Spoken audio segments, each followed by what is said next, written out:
The tank, a game-changing weapon of war, first thundered across the trenches of the Somme in 1916. Since then, the evolution of these armored beasts has been rapid and revolutionary, especially during the 1940s, when armored warfare became a decisive element in conflicts. But what about China's journey with tanks? It wasn't until the 1950s, after enduring internal turmoil and external conflicts, that China finally began crafting its own main battle tanks. Starting from a position of playing catch-up, the Chinese defense industry has been relentless in its pursuit to advance in tank design by any means necessary. In this episode, we turn our focus to China's latest feat in armored warfare, the Type 99 main battle tank. A product of the new millennium, the Type 99 stands as a statement to China's technological leap in this field.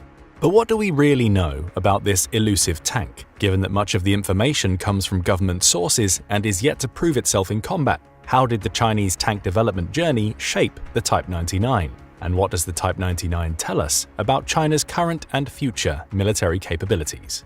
Let's delve into the past, present, and potential future of Chinese armored warfare to unravel the mysteries of the Type 99. But before we dive into the history, let's quickly refresh our understanding of the terminology when we talk about generations of tanks. This expression, used as a means of summarizing levels of technological advancement, is generally used to refer to tank development after the Second World War. The first generation of tanks are those that emerged at the tail end of the war and into the 1950s. With heavy armor and gyro-stabilized guns, usually between 105 and 125 millimeters, they became known as main battle tanks.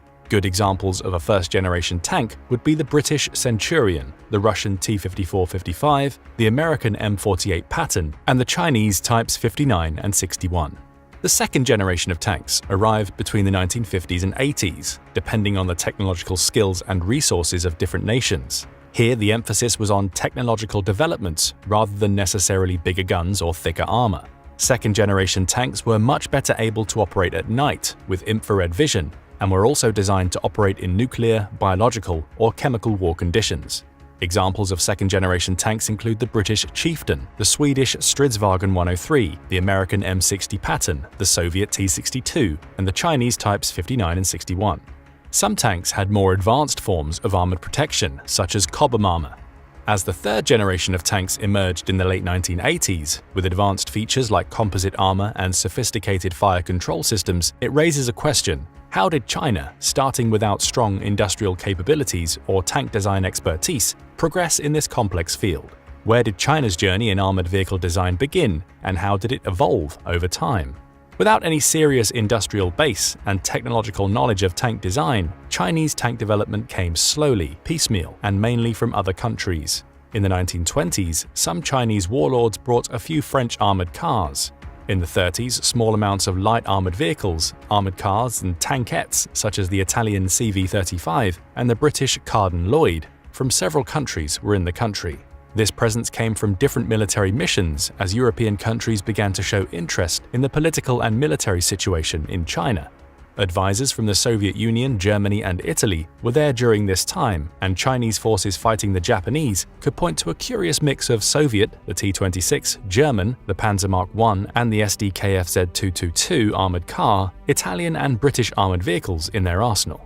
There was no coherent doctrine for the use of these weapons, and they were generally distributed along the front line without any attempt to concentrate forces. Most were destroyed in fighting, but accessing spares and keeping the disparate pieces of equipment serviceable was another key challenge.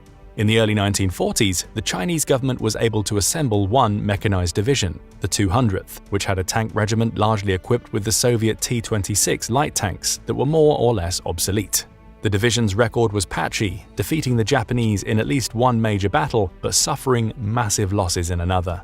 There does not appear to be any record of tank versus tank actions between the Japanese and Chinese forces, nor any evidence that the Chinese had even considered how a tank versus tank action might be addressed. After Pearl Harbor, with the arrival of the US into the Pacific Theater, the Americans made more concerted efforts to get military hardware to the hard-pressed Chinese forces. Plans to get 600 obsolete American T-16 light tanks to China were abandoned. Even the Chinese recognized that these were inadequate pieces of equipment. Later, the American Lend-Lease program was to provide nearly 300 M2, M3, and M5 light tanks, and even 35 M4 Shermans. The 200th Mechanized Division continued to serve in Burma under US General Stilwell, where it won 2 large battles but was ultimately crushed at the Battle for the Sipor-Magok Highway. After the Second World War, the Soviet Union provided 1,300 T-34-85 tanks for use by the People's Liberation Army, the PLA. This was a major increase in capability. Chinese factories later produced copies of the T-34 and fought battles against American forces during the Korean War. This time there was some tank-on-tank combat. A US study in 1954 calculated that there had been over 100 definite to possible tank-against-tank actions. In the mid-1950s, China began designing its own tank. What became known as the Type 59 was heavily influenced by the Soviet T-54-55 series. It was the first tank that the Chinese defense industry had ever built and was produced in great numbers, perhaps over 10,000. It was used from the 1950s to the 80s. This was a great leap forward for the Chinese defense industry, and the tank slowly upgraded with domestic improvements and some Western technology through the years of its operational life. One general and unchangeable strategic problem that China has for its own self-defense is the nature of the terrain in the south of the country. For its time, the T-59 was a heavy tank, and the south was not suitable. Boggy paddy fields, mountains, hills, and rivers were hard to negotiate. In addition, what bridges there were could not bear the weight. A lighter tank, the Type 62, was introduced in 1963. The need for lightness and mobility in a tank was always a feature that was to influence Chinese tank design. As a comparison, the Type 99 tank weighs about 58 tons, and the latest versions of the M1 Abrams weigh over 70 tons. In 1969, Soviet and Chinese forces fought a short, sharp border conflict. At one point, there were 1.5 million soldiers from both sides lining the frontier. It was a serious wake-up call for the Chinese People's Liberation Army. They realized that Chinese tanks were significantly inferior to a range of modern Soviet tanks of the period, the T-62, 64, and the 72. A captured Soviet T-62 was used as a base to copy from and enhance the T-59. This resulted in the Type 69 and later the Type 79. They were still similar to the Type 59, but they had upgrades from captured or Western technologies, but neither was particularly good. They were not the significant increase in capability that had been hoped for. Many were sold overseas instead, including to Iran and Iraq. In their favor, they were cheap, sturdy, and uncomplicated to maintain. But while they might have looked good rolling around the Victory Day parades of any puffed-up local dictator, their actual fighting capability was much open to question.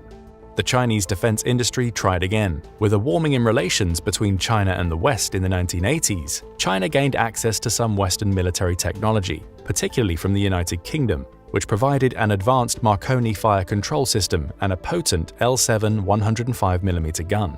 It had received even more modern Western technology incorporated into the Chinese tank design, including an Austrian gun and a German engine. The Type 88 was a useful stopgap, but there were more wake-up calls. Chinese tanks exported to the Middle East had been involved in several wars: the Iran-Iraq War of 1980–88, the First Gulf War of 1991, and even the Second Gulf War in 2003.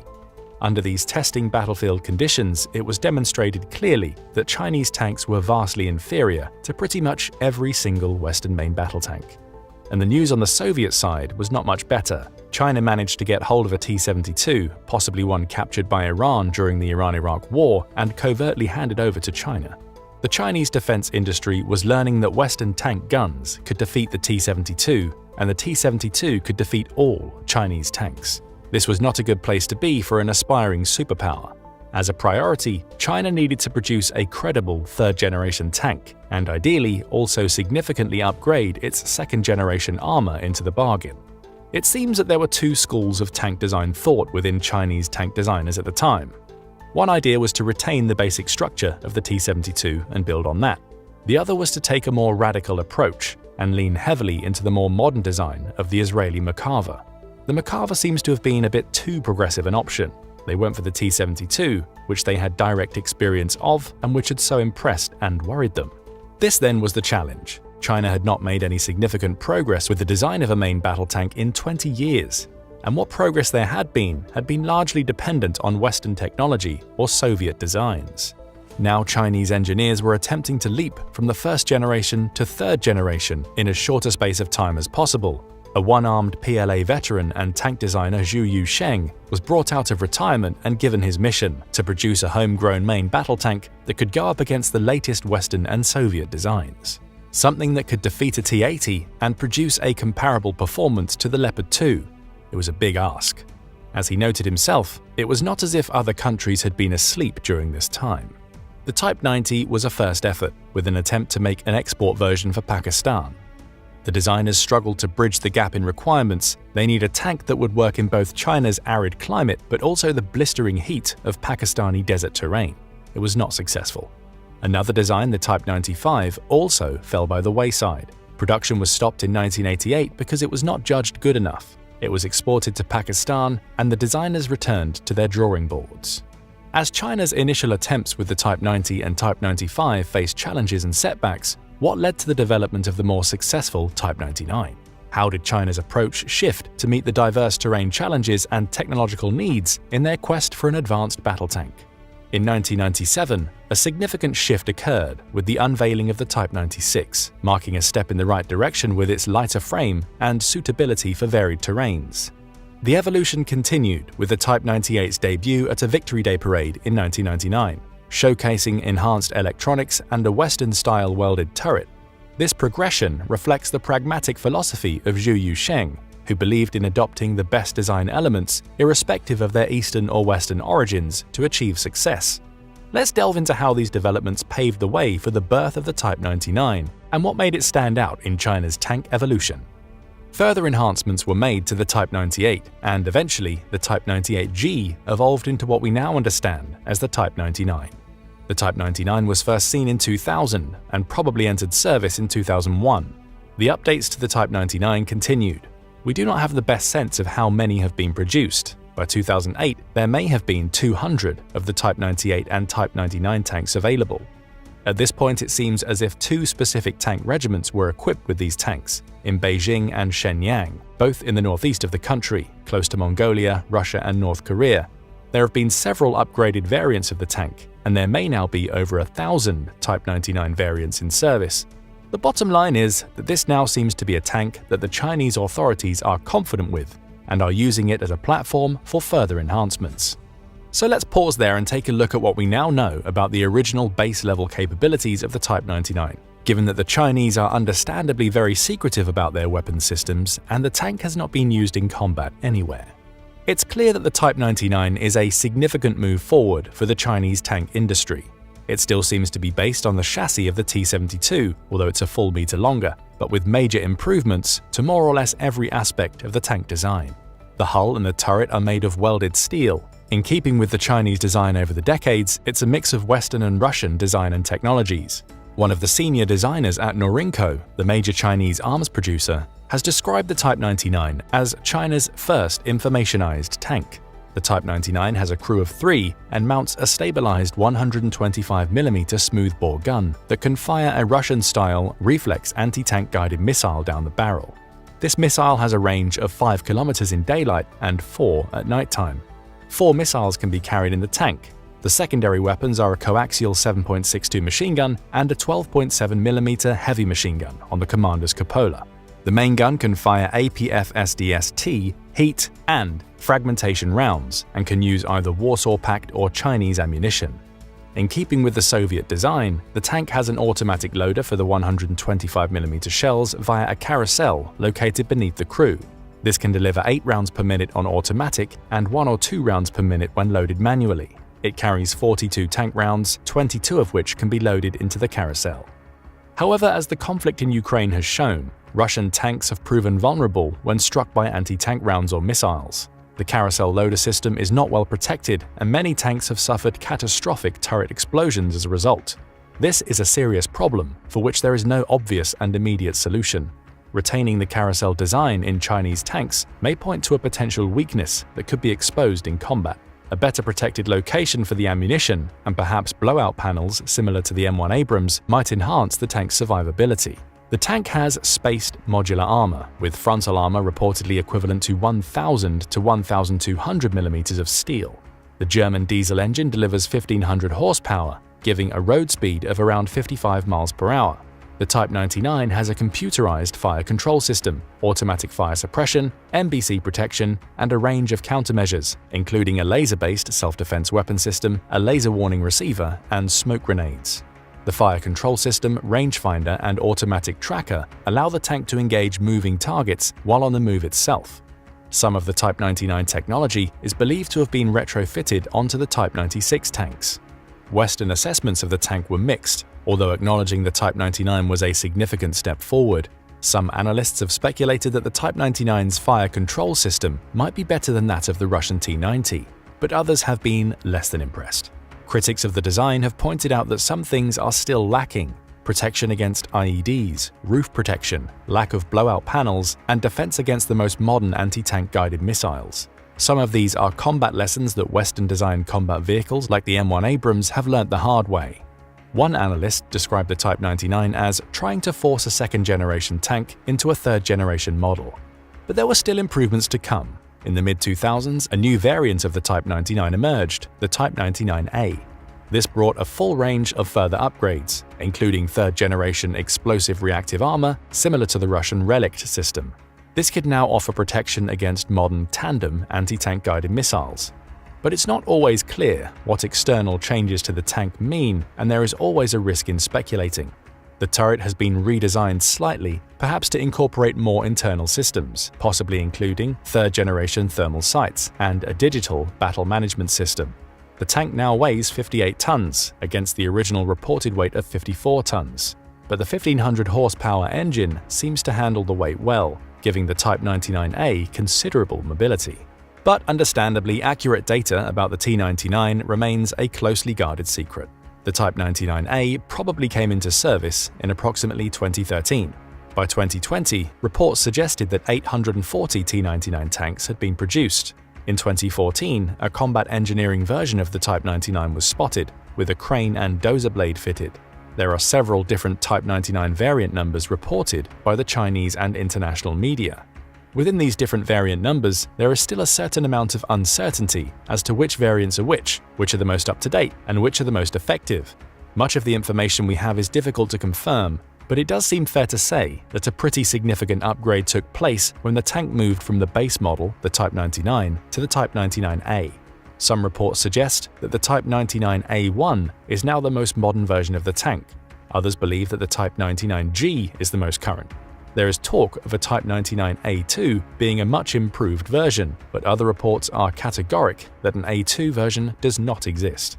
Some analysts note that a Type 99KM model is in trial. The Type 99 has yielded a simplified export variant known as the VT1A, which has been sold to Bangladesh, Morocco, and possibly others. A newer export version, the VT4, may emerge in time. So, what does it all boil down to? For decades, Chinese tanks have been cheap copies of old Soviet equipment, a generation or two behind what the rest of the world was doing. But several wake-up calls changed things, particularly the conflict with the Soviet Union in 1969 and the Gulf War in 1991. These events undermined Chinese confidence and showed that none of their tanks were actually any good in combat. Now, Chinese designers have worked to take what they consider the best elements from Western and Russian main battle tanks and incorporate them into tanks that will fit China's unique strategic situation and requirements. Chinese tanks are still heavily influenced by Russia and America, but they are no longer slavish, low-grade copies. The gap between Chinese and American military hardware looks to be closing. It's fair to say that the Type 99 represents a step forward in terms of approach and capabilities for Chinese main battle tank development, and the latest upgraded versions of the Type 99 also appear to have further improved the tank. Is it a match for American, European, and Russian tanks? It's hard to say with confidence, but the days of the Gulf War, with dozens of blazing Chinese copies of Soviet tanks strewn across the battlefield, are probably over. There is one crucial element that the Chinese do not have. It's combat experience. No amount of training and simulation can fully test a country's doctrine, training, logistics, morale, and fighting capability, let alone the performance of a tank and its crew. The most likely rival for the Type 99 is the M1 Abrams. In Taiwan this year, the government will start replacing their M60s with 100 Abrams. The Abrams is a heavy and old tank, but it is a reliable and robust platform that's proven itself in many different fights. It has the upgrades and enhancements that reflect this experience. it would prove a formidable opponent in defense against a Chinese ground attack. The Type 99 main battle tank is an impressive piece of equipment that represents the current peak of Chinese tank development. Whether it will stay this way for long is unclear.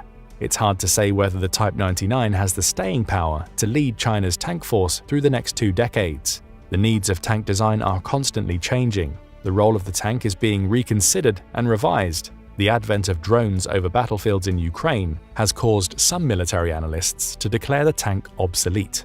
This is almost certainly premature, but drones, improving anti-tank missiles, and the unique challenges of urban combat will ensure that Chinese tank designers are going to be kept very, very busy.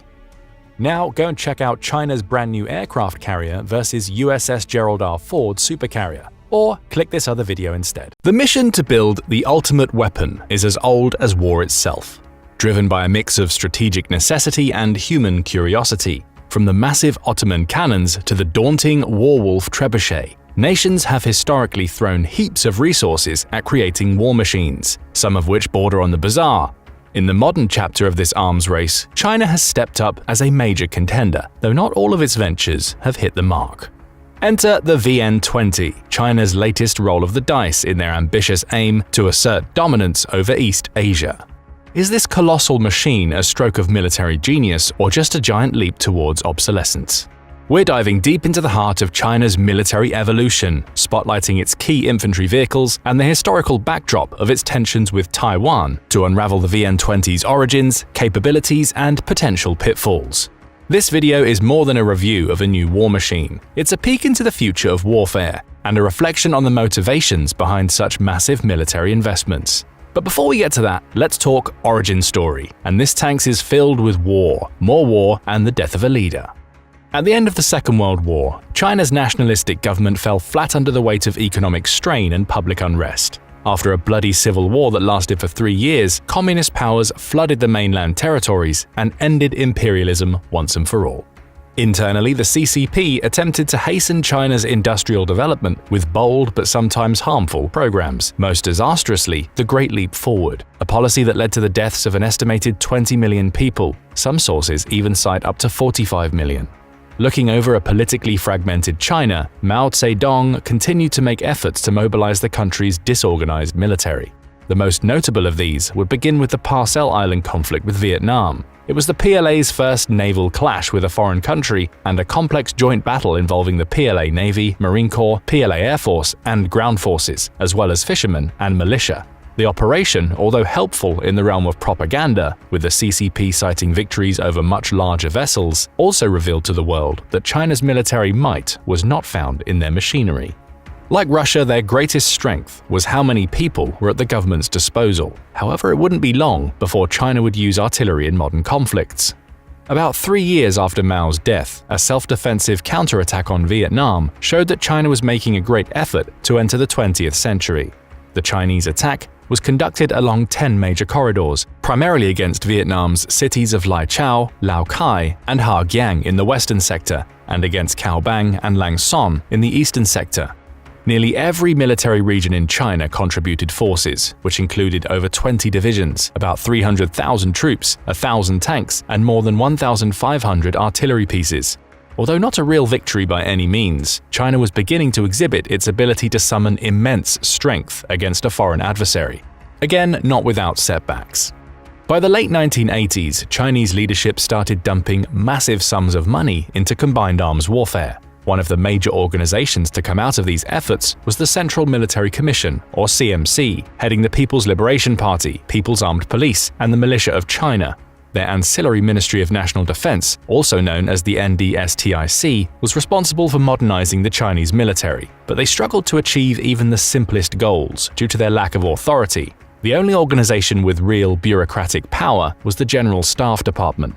It included functionally organized sub-departments for artillery, armored units, engineering, operations, training, intelligence, mobilization, surveying, communications, quartermaster services, and political education works. From here, more departments were formed, making everything bloated and disorganized. Collaborating with allies, China became more like a glorified arms dealer, creating a hodgepodge of aircraft and infantry vehicles that were blatant copies of superior models.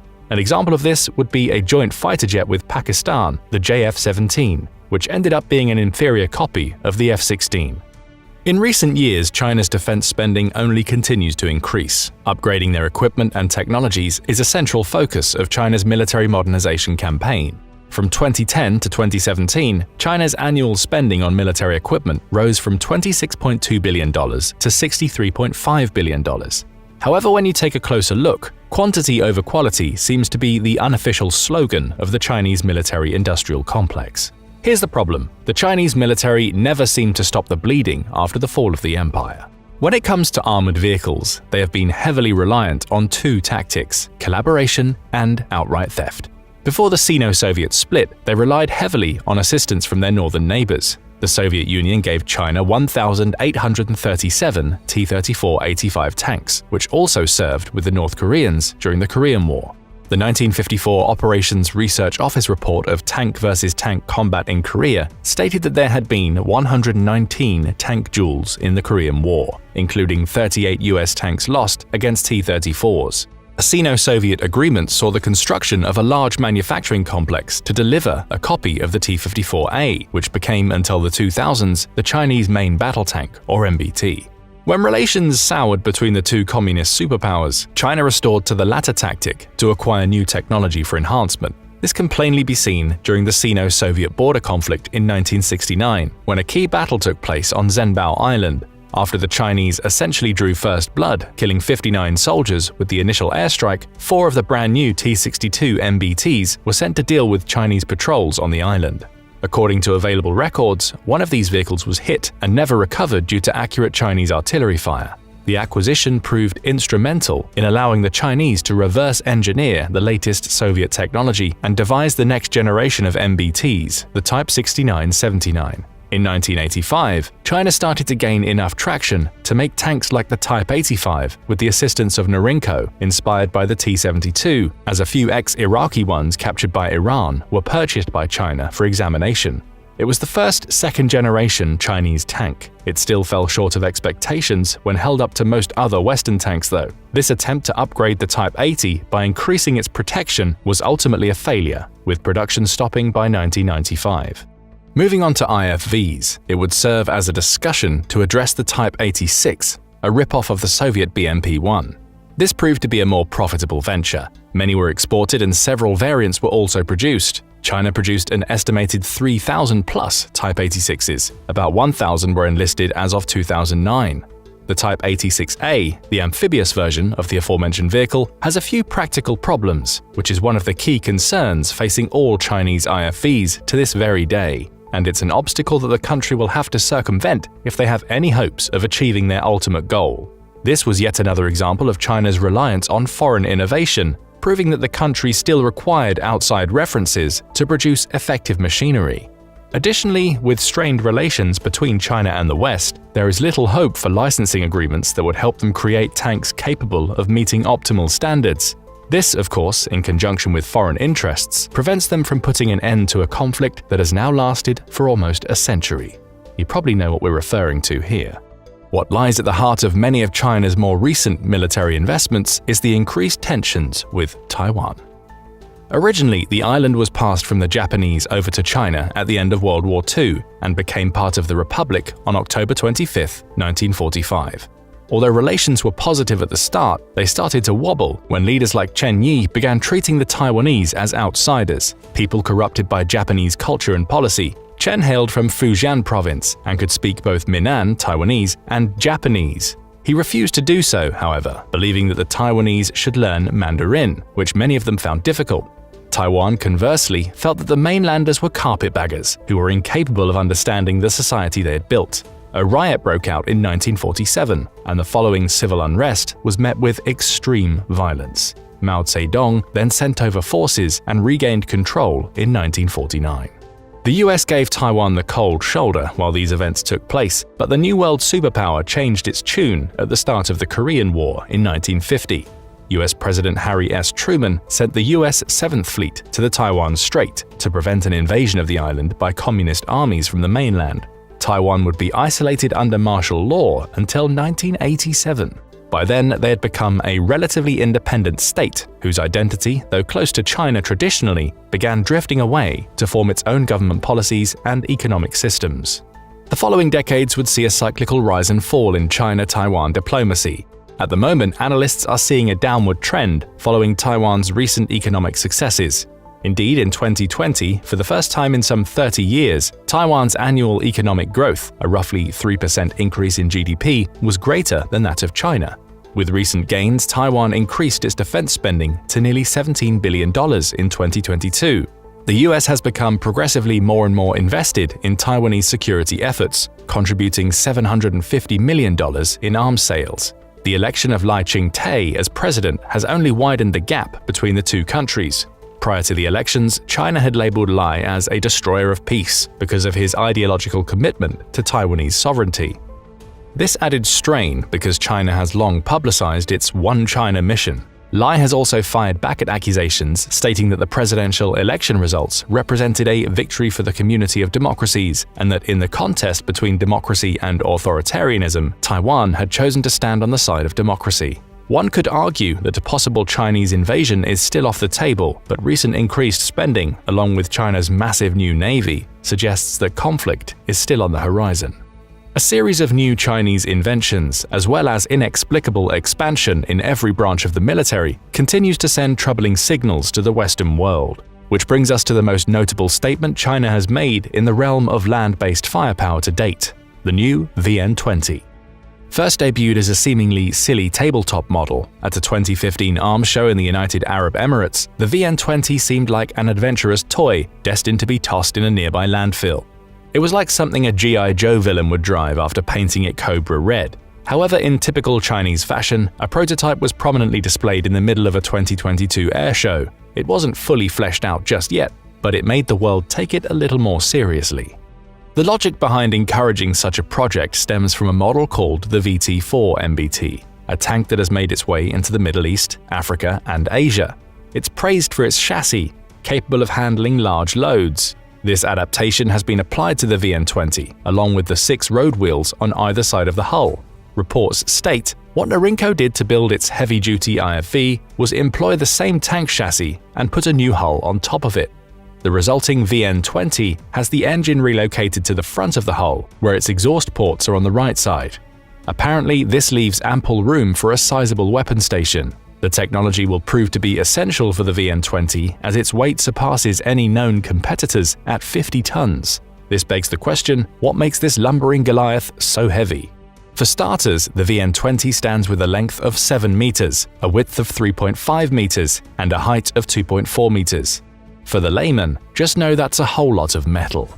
Next, we have the IFV's armaments. The VN-20 possesses 7 total, considerably more than what you'll see anywhere across the map.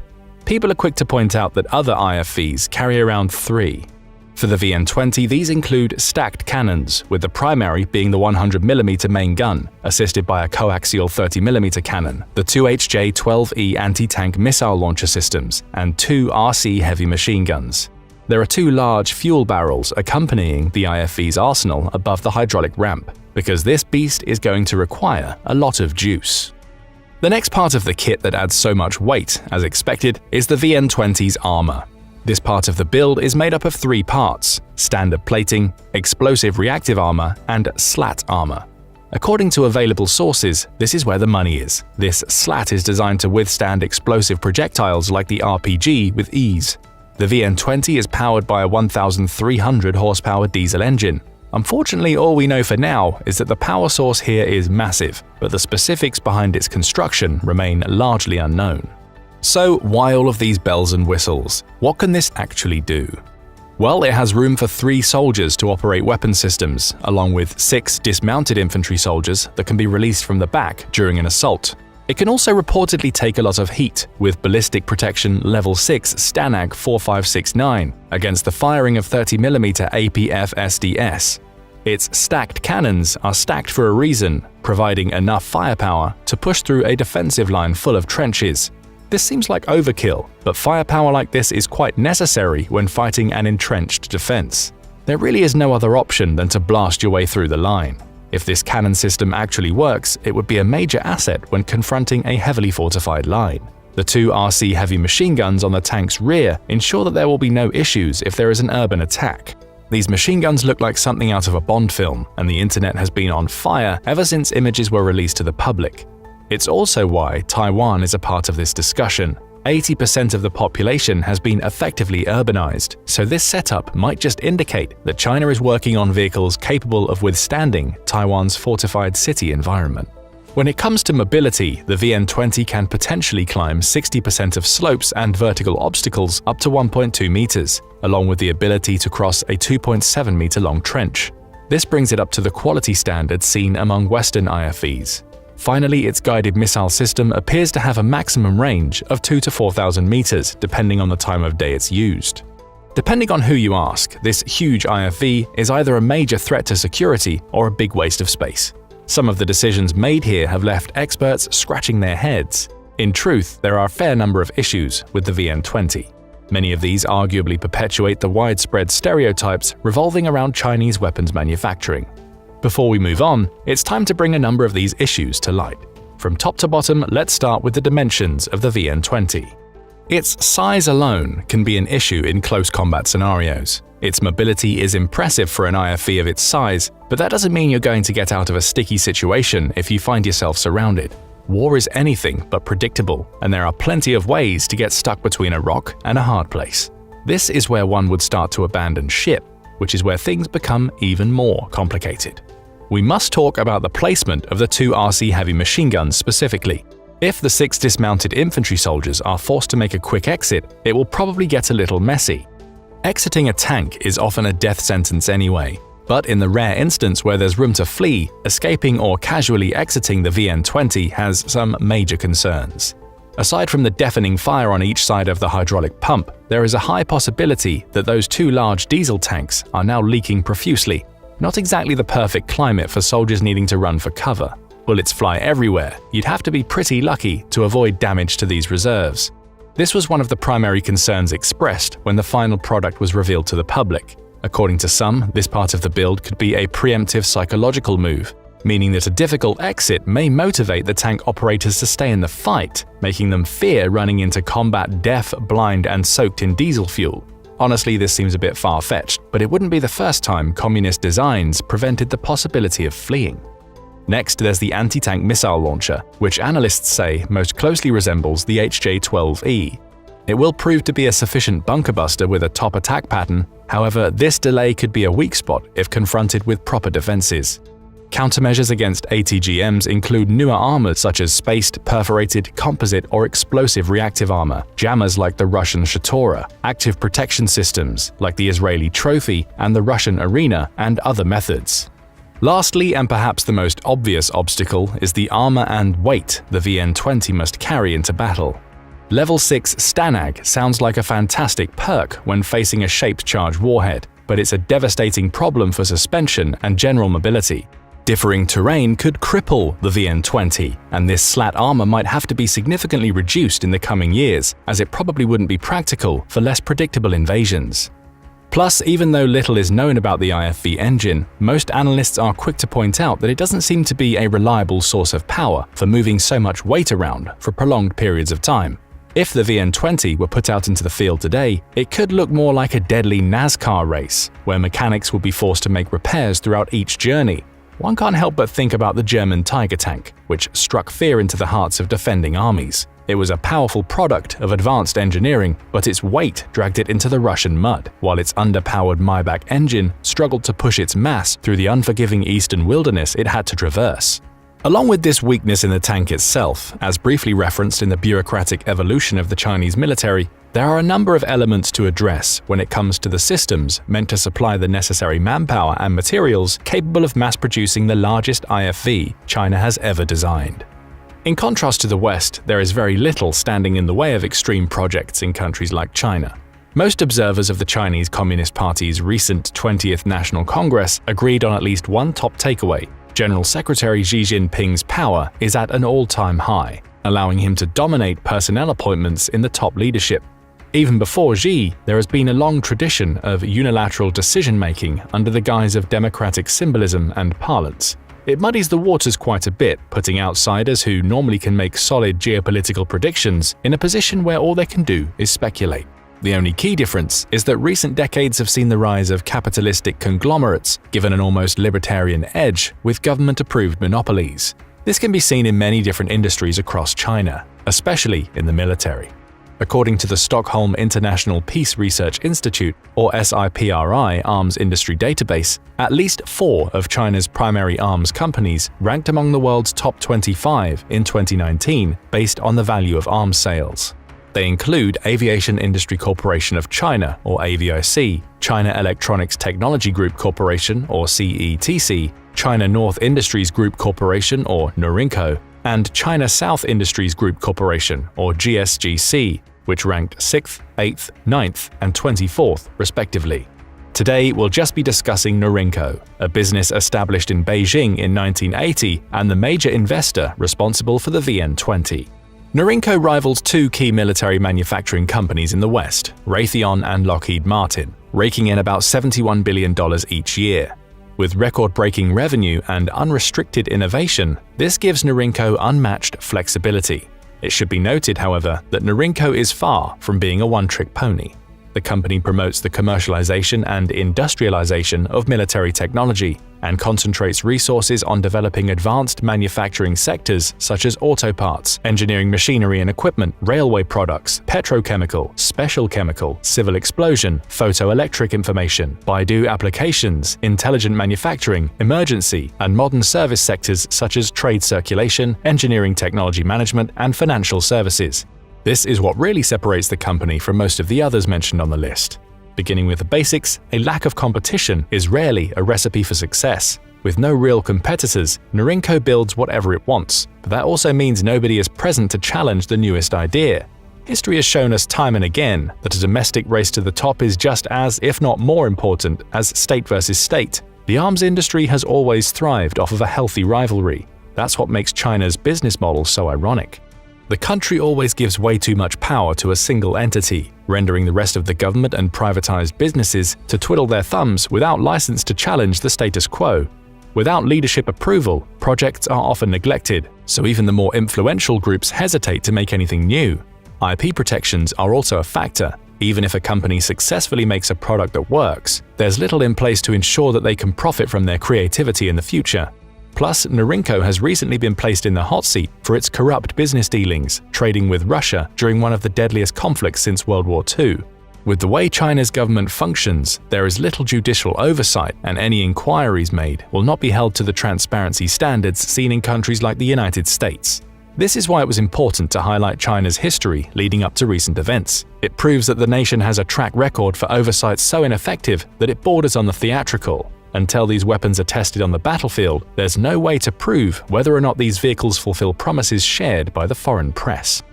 There's one more thing to mention before bringing this assessment to a close. Is the VN-20 a serious threat, or is it simply a publicity stunt that will never get off the ground?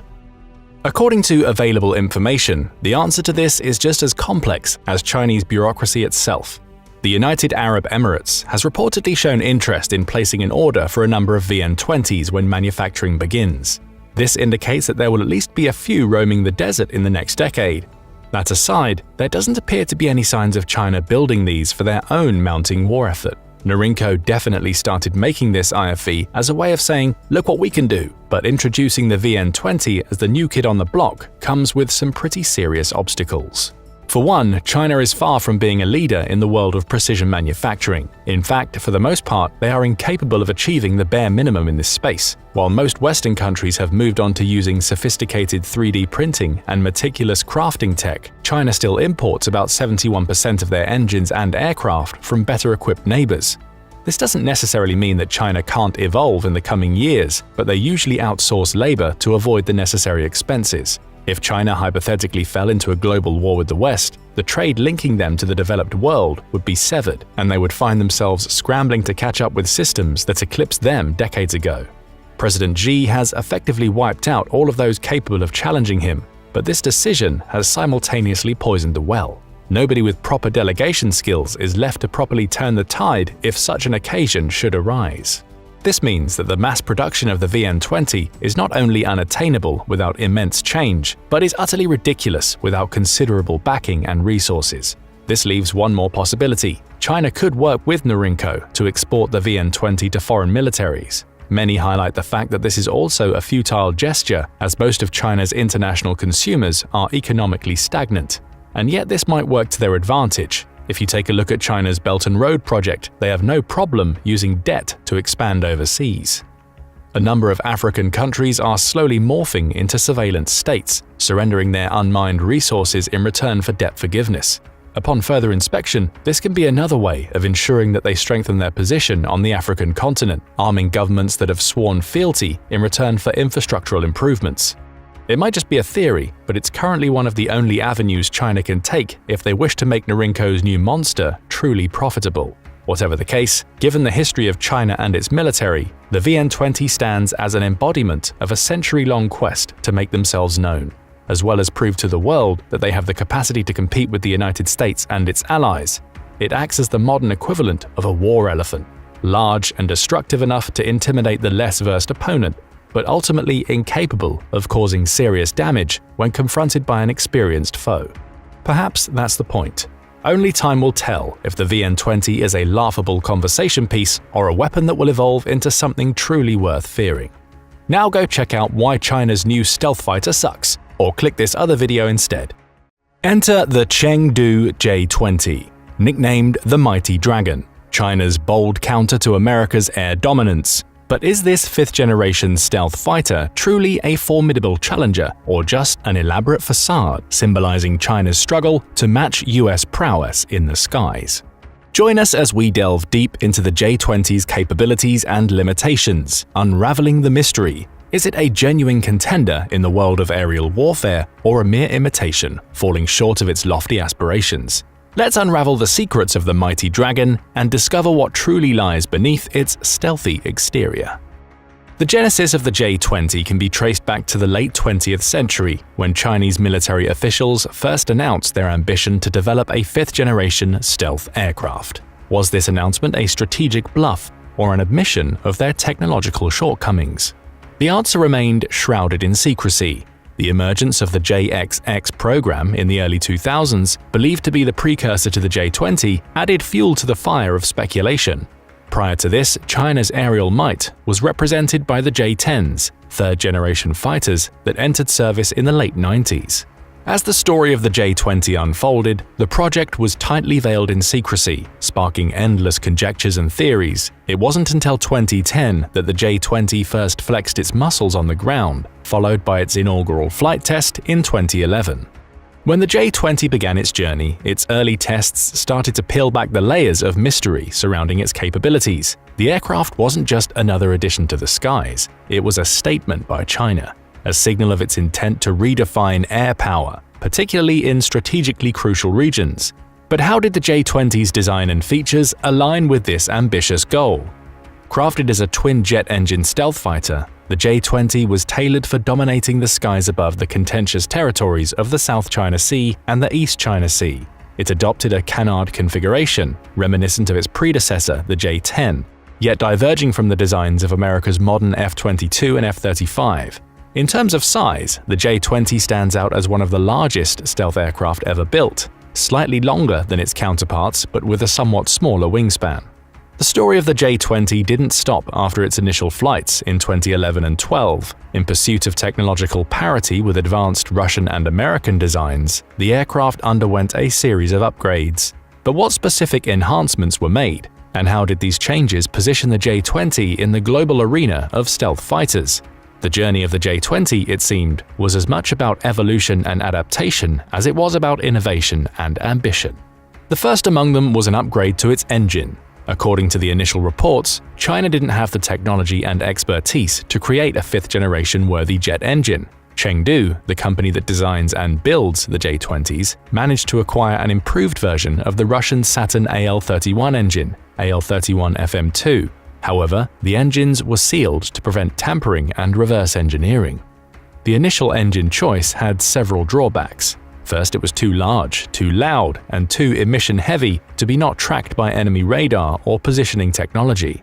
As such, the plane's stealth technology and design were largely negated by the presence of a bulky engine that created a large flare behind it. Second, the engine couldn't vector its thrust. Thrust vectoring is vital engine technology that allows the jet to change its angular velocity without rotating the plane itself. This means the plane wasn't as maneuverable as those with thrust vectoring, such as the F-22, which is widely considered to be the plane the Chinese were aiming to beat. Third, the engine failed to incorporate supercruise, meaning it couldn't fly at max speeds without repowering its afterburners. As a result, the plane could be tracked via heat sensors while in high-speed flight, a fact that would be crucial if it were in any real combat scenario. Supercruising is yet another feature present in the F-22, making the J-20, a plane designed over 15 years later, technologically lag behind the last-generation model of the US. Finally, the engine's power, which directly influences the plane's maximum speed and payload capacity, was too low. According to the technical specs, the AL-31 can only output 145 kN, 4.5 tons of thrust, far behind the maximum power of contemporary American models. This meant that the J-20 would be far too slow in its initial iteration to ever get in effective weapon range, even if it was equipped with some of the most powerful air-to-air missiles. By the way, Chinese missiles are considered actually superior to the most commonly used American alternatives, but still don't make up for the technological gap in supporting equipment and weaponry. This led to multiple iterations of engine upgrades to slowly add on the capabilities that the F-22 and F-35 aircraft already had a decade before. First, the engine was upgraded with a domestic WS-10, with 3 different models, and finally the current WS-15. Each step forward in the J-20's development not only ramped up its engine power, but also filled in some crucial gaps in the stealth technology arena. Despite these strides, it appears that the J-20 still doesn't quite stack up to the F-119 engines, the powerhouse behind America's stealth fighters. So this raises a compelling puzzle. How exactly does the J-20 fall short, and in what specific aspects is it trailing behind the advanced F-119s? Let's get into it. For example, the WS-15 doesn't have recessed nozzles, so the engine still has issues with thermal management and will likely stand out like a Christmas tree for any infrared-seeking systems.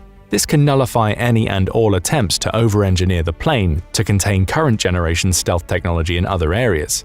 Additionally, there have been conflicting reports of the engine's power.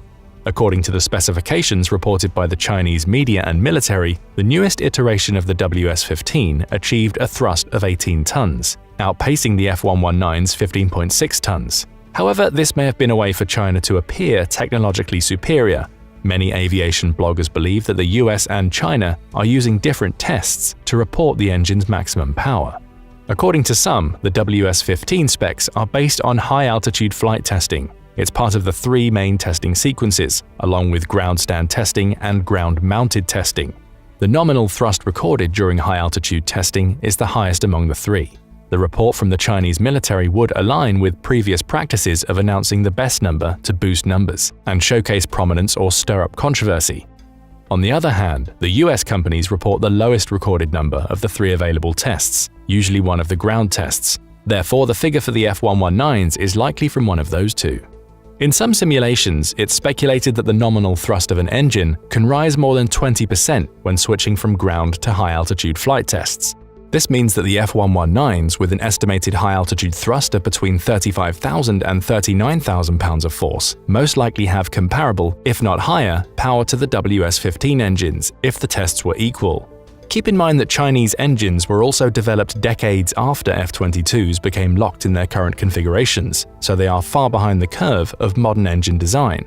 Additionally, American F-35s use an upgraded version of the F-119 engine, the F-135, that maximizes thrust in exchange for removing supercruise capacity. Apart from sheer power, it seems that the Chinese engines have a much lower lifetime expectancy than American models. In some reports, the WS-10 could withstand 1,500 hours of use, while the WS-15 upgraded that to 4,000 hours. However, both figures pale in comparison to the F-119 and F-135s, which were rated for 12,000 hours. The stark difference in the expected lifespan means that Chinese engines are likely subject to much higher rates of wear and part malfunction.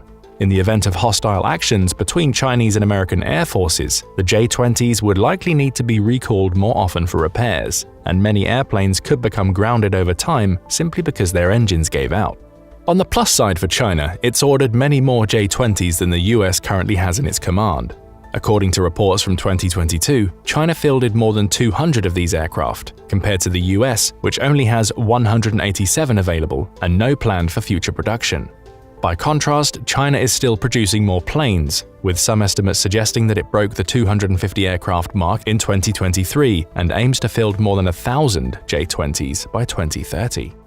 This leads to the fact that China is actively ordering and producing more engines for its aircraft, while the US would be forced to renegotiate and re-engage its existing contracts to repair supplies. However, China's production model is trying to emphasize quantity, with planes built similarly to a conveyor belt. This means that a sudden supply chain issue, something that has globally happened to multiple resources or tech pieces, could invariably have a domino effect and slow down new production pieces to a trickle. The supply chain issue could also be exacerbated by the fact that China has to import a lot of minerals and other materials to meet its industrial demand. In the event of mass armed conflict, it's not out of the realm of possibility that China could lose some of its trading partners. There's no telling how that would affect China's mass production capabilities for engines and other aircraft parts. Even more critically, it appears that China depends on the US itself to deliver the materials and parts necessary to build the plane's tail section.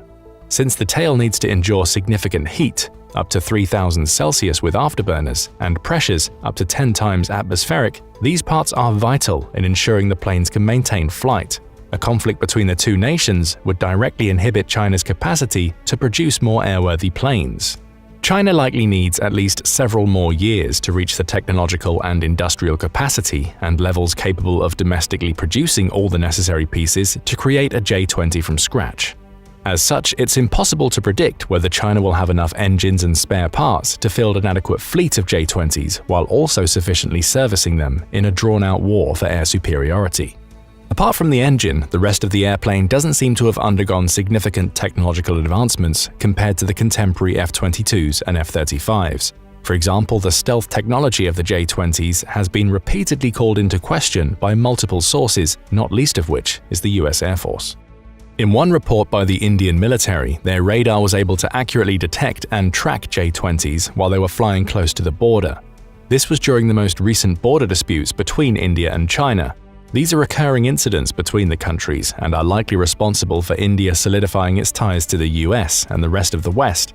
However, we must keep in mind that the show of force could also be another of China's ploys to misdirect the public before any actual conflict takes place. In many cases, military aircraft are fitted with detachable add-ons called Lüneburg lenses.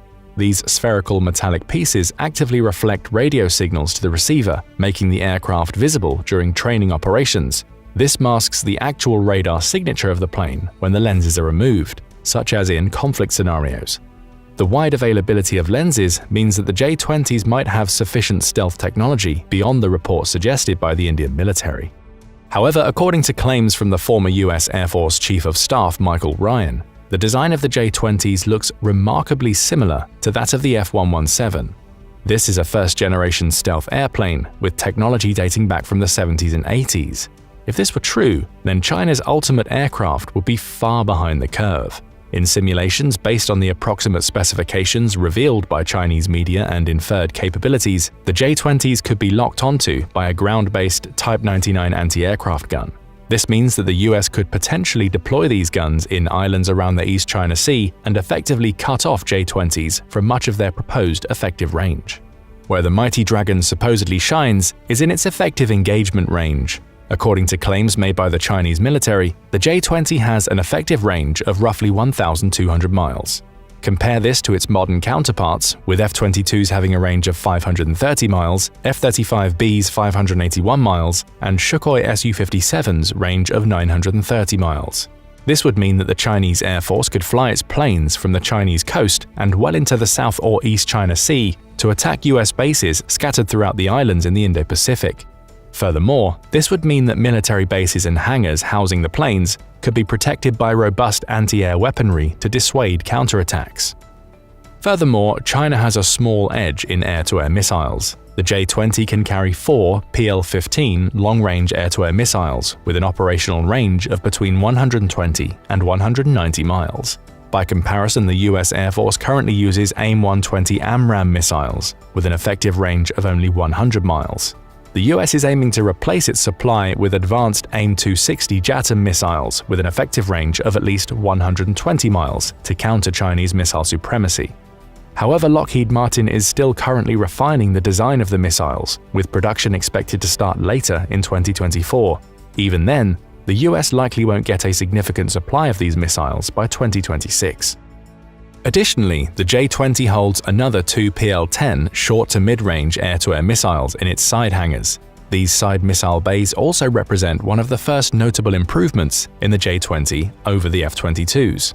Namely, the side bays use rotating rail carriers that allow the missiles to remain connected to the plane while being fed targeting information. At the same time, the side bay doors can close with the missile primed for firing, reducing the loss of aerodynamics. One area in which the Chinese seem to be underdeveloped in the J-20 is the autocannon. Specifically, the airplane has no autocannon options at all, leaving it pretty much defenseless in an actual dogfighting scenario. Reports and speculations from aviation experts suggest that this was a concerted effort to maximize the plane's long-range capabilities. As such, the Chinese military apparently believes that dogfighting as a practice is likely to be completely abandoned in modern air-to-air warfare. Due to the aircraft's long-range effectiveness, it will likely excel at picking off distant ground targets or be focused on taking down enemy aircraft beyond their effective radar range due to superior missiles.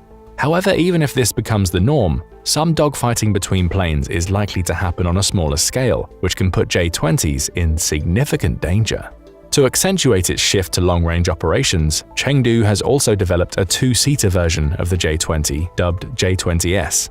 This model allows the second plane operator to coordinate communications between multiple aircraft, or even share its status and targeting information with naval and ground forces. It could also reduce the chance of human error due to information overload, with sensors outputting more and more relevant flight and combat data to the pilot. Additionally, the second operator could likely more actively interact with drones and AI-operated vehicles, especially considering recent reports that China is making strides in AI for combat training and active use. However, what the J-20 seems to lack compared to the US stealth aircraft models is the capacity to be refueled mid-flight. This might not be as much of a disadvantage if China were to fight a war close to its borders, and all speculations suggest that this may be the case, but it clearly showcases that the Chinese military technology is still behind in a few critical areas that the US military has solved years before to achieve its current air superiority. In the end, the ability for F-22s and F-35s to fly longer might mean that they will get an edge over J-20s in some scenarios. This directly clashes with the J-20's intended use as a long-range cruising aircraft that deploys missiles against targets. Furthermore, in some reports, it's been suggested that the radar and stealth capabilities of the J-20 are below those of the Su-57s, which are already lagging behind F-22s. This means that an approaching F-22 could feasibly get within a range where American current missiles would be more than effective at taking down a J-20 before the US airplane itself even gets noticed. The flaws in Chinese radar technology, or rather the US's unparalleled stealth advances, could invalidate all efforts by the Chinese military to gain a foothold of air superiority in its own country. It should also be mentioned that China has been repeatedly called out for mimicking or even flat-out stealing foreign technology before, and similar patterns have arisen with the J-20. For example, much of its external appearance resembles the scrapped MiG 1.44 design made by the Soviet Union in the 1990s. The MiG showcased the aerodynamic potential of close canard design, which has been transferred over to the J series of Chinese planes nearly identically. As such, it's fair to say that China has somehow acquired or reverse-engineered the technology and specifications involved in the MiG 1.44 project. Some aviation experts conclude that the canard design of the J-20 is an evolution of the existing J-9, which was contemporary to or even preceded the MiG 1.44. They also suggested that the limitations imposed by the requirements of stealth fighters leave little room for the variety in shaping modern aircraft. Additionally, many consider the current specs of the J-20 to be based on significant data leaks of F-35 specifications, as well as clandestine efforts of Chinese cyber military forces to hack into US military bases. A report from 2014 suggested that a Chinese citizen, Su Bin, was arrested in Canada and accused of hacking into the systems of Lockheed Martin and Boeing, two of the major producers of parts for F-22s and F-35s. China also received a significant boon in Kosovo in 1999, where a F-117 Nighthawk was shot down in combat. China could ferry the wreckage from Kosovo thanks to its ties to Russia and Serbia, and Kosovo was a province of Serbia at the time, which could have feasibly allowed it to reverse engineer much of its capabilities. Still, remember that the F-117 is a far older design than the F-22, which also makes this consistent with earlier reports from the US Air Force that stealth technologies of the J-20 and F-117 were similar. With China's previous examples of technological adaptation, it's clear that the J-20 can be considered an effort to bring the country's air force in line with the Western world's. However, the current efforts have been undermined by the country's inability to properly implement or strategize on its technological integrations. This can be seen in the fighter jet's final design.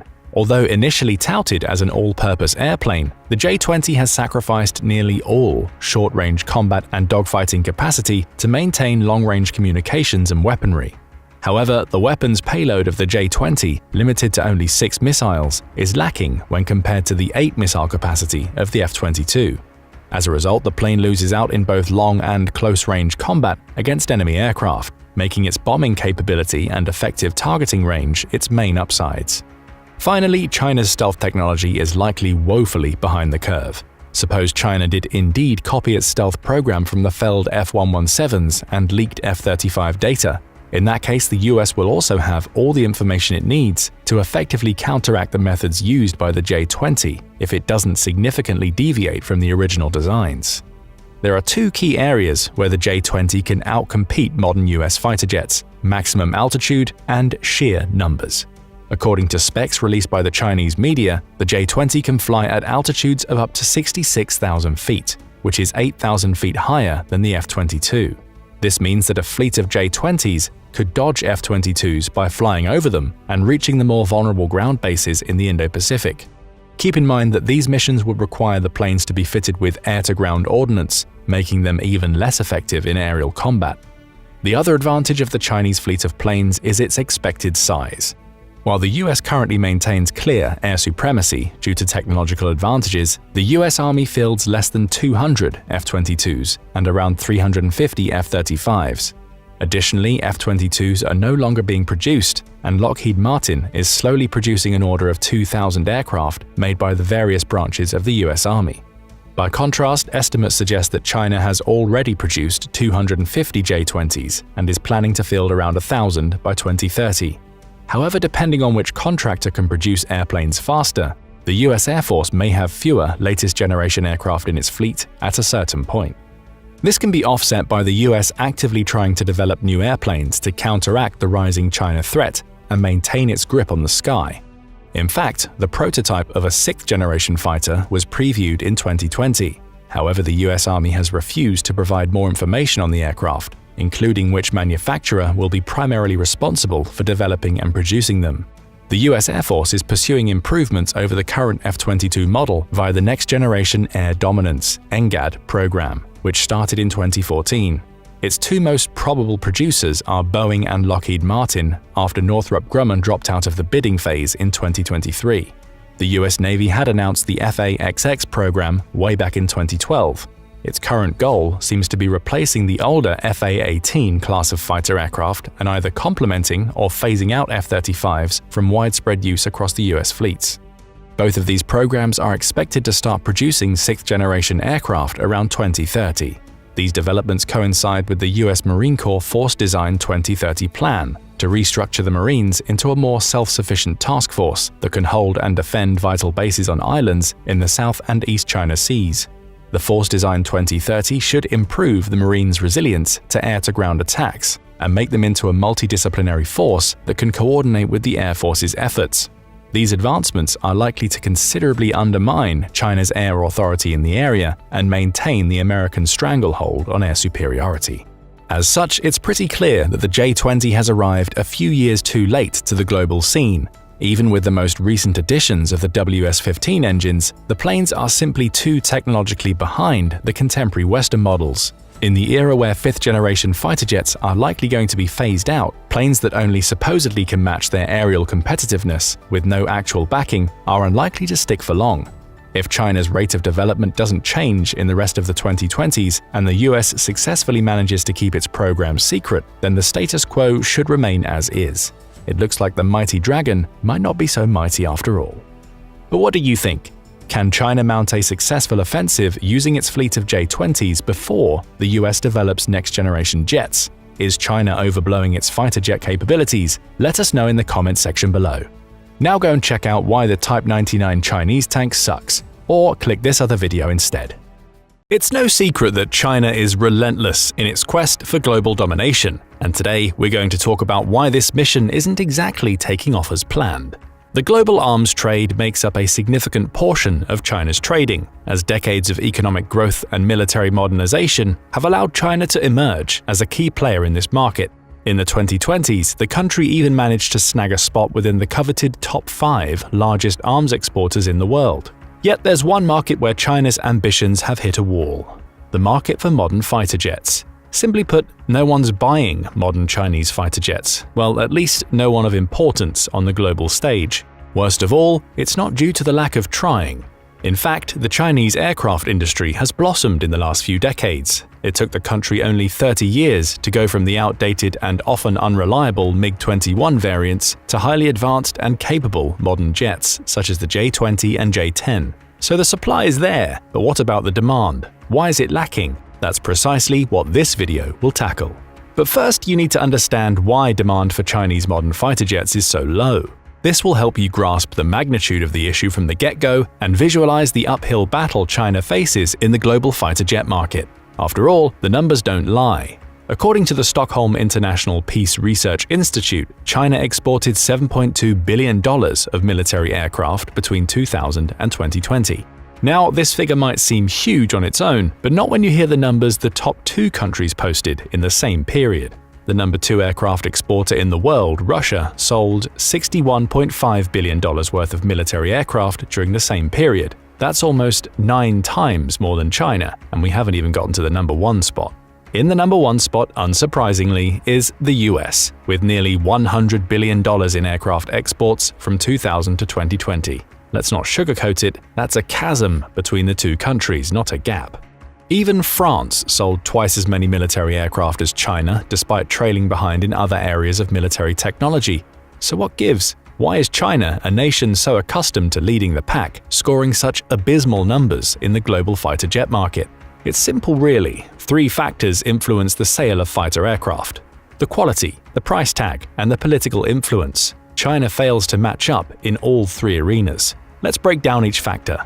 First up, the quality and the capabilities of the Chinese fighter jets. Now, you'll see some experts claiming that China's lackluster fighter aircraft sales record has nothing to do with the jets themselves. After all, China has made major strides in developing advanced fighter aircraft, which have impressive capabilities on paper. However, on paper is the key phrase there. Chinese fighter jets might rival their Western counterparts in theory, but they certainly don't have the practice to prove it. To put it plainly, no one really knows how well most Chinese fighter jets will perform in action. After all, these jets are flown by a single air force, the People's Liberation Army Air Force, and have yet to train abroad, let alone participate in actual combat. With this in mind, it isn't surprising that many potential buyers remain concerned about the reliability, maintenance, and overall performance of Chinese fighter jets in real-world combat situations. And let's face it, this isn't really a trial and error kind of industry. Buyers want certainty, not speculation, when investing in such critical assets. So when these buyers do decide to spend their money, they often prefer to stick with established and proven options from countries with a long history of successful military aircraft development and, more importantly, deployment. The US, Russia, and some European nations like France and the UK have a proven track record of combat effectiveness, which makes them a more logical choice, hands down. In some cases, this track record is even spotless, like with the most feared US fighter jet, McDonnell Douglas F-15 Eagle. This makes it nearly impossible for China to compete, especially when it comes to high-stakes contracts for advanced fighter jets. Now, you might think that the relatively low price of Chinese fighter jets should be enough to put the country back in the game, but this isn't the case. Sure, China has offered many affordable jets in the past, some of which can be described as dirt cheap compared to the competition. However, another common factor binds all these aircraft together. They contain Russian engines. To understand why this is an issue for China's competitiveness in the fighter aircraft market, we must take you on a quick journey through China's recent history in aircraft development. Our starting point, the Cold War era. During this period, China didn't have the greatest relationship with the Soviet Union or the USSR, which had previously helped the country jumpstart its own aircraft production. So China was on its own for the first time. Now, ideally, this split with the USSR should have pushed China to develop an entirely independent aircraft industry with indigenous fighter jets, but the reality was quite different. China's early attempts at developing indigenous aircraft boiled down to copying Soviet designs and technologies. To make matters worse, this trend continued well into the 1990s. So the Chinese Shenyang J-5 jet was actually just a licensed MiG-17, a widely used Soviet-designed fighter jet. The next model, the Shenyang J-6, was basically a MiG-19 built in China. The Chengdu J-7, just a MiG-21 repackaged. You get the picture. But what does this have to do with sales of these fighter jets? Well, it's simple. Any jet that contains a Russian engine also requires Russian permission to be sold. This doesn't mean China didn't sell any of these fighter jets. In fact, the J-7 was a fairly popular aircraft sold to a number of countries such as Pakistan, Bangladesh, Namibia, Tanzania, Nigeria, and Sri Lanka, but that's only because Russia didn't see it as a competitor to its own fighter aircraft. The first time this occurred, with the Chengdu J-10 Vigorous Dragon, Russia refused to allow exports to just any country. Russia's guiding principle was pretty simple. If the country in question could buy its own fighter jets, the Chinese copies were out of the question. The same principle applied to the JF-17 Thunderjets. Though these jets were designed with an advanced version of the Russian engine, the country still provided a vital component to the plane. This also meant Russia had a say in who could buy the jet. So, the engine in most early Chinese fighter aircraft is what significantly hindered their sales on a global scale. But if these engines represent such a bottleneck, a logical question arises: why doesn't China just manufacture its own engines? Well, it does actually. The modern Russian turbofan jets and copied turbojet engines were followed by modern Chinese engines in the country's production. However, developing and producing reliable, high-performance jet engines is an incredibly complex and challenging task that requires advanced technology, expertise, and years of research and development. Years that China spent copying Soviet aircraft designs. So now that the nation was on its own, the engines it produced were expectedly more expensive than their Russian counterparts. The JF-17 sales have especially been hampered by the lack of an affordable Chinese engine for the aircraft. Of course, this makes perfect sense. Why would buyers choose a more expensive, unproven Chinese engine when they can opt for a cheaper, more reliable Russian one? This is particularly true for countries that have a long-standing relationship with Russia and trust its technology. However, the same applies even to past Chinese buyers. Just look at it this way: they primarily turn to China for fighter jets because of the low cost. So, why would they pay more for the same aircraft all of a sudden? Plus, let's not forget that many of these countries are all set with the aircraft they got from China a decade or so ago. The last thing they need is a more expensive replacement for their existing aircraft. That's why it shouldn't be surprising that the list of buyers of the Chinese fighter jets has remained pretty much unchanged for decades. According to a Center for Strategic and International Studies report, the bulk of China's weapons sales has gone to Pakistan, Bangladesh, and Myanmar, with roughly 63%. The aircraft sales are no different. That makes two of the crucial fighter aircraft selling points in which China lags: proven quality and affordable price tag. But what about the third, political influence? The third factor is arguably the biggest in China's abysmal fighter jet sales and the limited number of past, present, and potential future buyers. You see, all the snazziest tech means nothing if you have no friends to sell it to. That's right, the international fighter aircraft market isn't all about quality and cost. It's primarily about decades-long partnerships and political ties. Spoiler alert, China isn't winning in this arena either, and that's putting it mildly. In fact, the country is substantially more successful in making enemies than friends in this area, and all others. Take the Philippines as an example. During his presidency, which started in 2016, Rodrigo Duterte had one primary goal: to steer the Philippines away from the US and toward China. This goal also included replacing the old hand-me-down fighter jets purchased from the US with Chinese aircraft. Now, on paper, this partnership looked like a slam dunk for China. After all, the Philippines lacked funds, remained unaligned, and was eager to pursue a pro-China course. Yet no such partnership has been established, and China's misguided foreign policy is to blame. Instead of dealing a significant blow to the US's influence in the region and selling a few squadrons of fighter jets to the Philippines, China eventually provoked the Philippines by sending naval vessels into its territory without authorization. Worst of all, this was just the beginning of the many maritime run-ins between the countries. As of 2024, it's safe to say that the Philippines won't be looking to China for any kind of military equipment anytime soon. But the Philippines isn't the only country with such a sentiment. In fact, it isn't the only Chinese neighbor that's been wary of China's intentions in the region. So has India. But it gets even worse. Not only does India, a country interested in sourcing weapons from multiple sources, refuse to purchase fighter jets from China, but it's even modernizing its equipment to counteract China's actions. So instead of an ally, China has turned India, the fourth largest military power in the world, into its adversary, all because of the contested Himalayan frontier. In 2023, India approved a purchase of military equipment worth $8.5 billion, and not a single cent went directly to China. Talk about a missed opportunity. Similar sentiments are echoed across Southeast Asia. Beijing's ambitions in the region cause Vietnam to not even consider acquiring a Chinese fighter. The same goes for Malaysia and Indonesia. And even countries on other continents like Egypt became closer to other suppliers despite being China's traditional customers in the past. This pattern highlights a monumental failure in China's foreign policy and arms sales strategy. But are China's direct actions the only ones to blame for countries backing out from acquiring Chinese fighters? The answer is no. The truth is that fighter jet sales are a popularity contest, and the word popular certainly isn't the first adjective to come to mind when describing China. So it's not uncommon for countries that have no direct conflict with China to abandon deals with the country due to international pressures. One of the most notable examples is Turkey. In 2013, Turkey struck a massive $4 billion deal with China to acquire its high-end missile defense systems. However, the deal was cancelled in 2015 as Turkey faced intense pressure from its NATO allies, particularly the US, primarily over security concerns. And this was almost a decade ago, when the West still looked at China somewhat favorably. Imagine the backlash today, given the current global sentiment toward China. Like in 2013, the US would undoubtedly spearhead this backlash. After all, the country is currently waging what many refer to as Cold War 2.0 against China. So it's simple really. If you purchase fighter jets from China, you inadvertently choose sides, or at the very least, you risk damaging your relationship with the US. With this in mind, it shouldn't be surprising that any country even remotely affiliated with the US hasn't dared to purchase Chinese fighter jets. And that's despite a single Chinese J-10 jet reportedly costing $40 million, while its closest US contemporary, the F-16 Fighting Falcon, costs $63 million.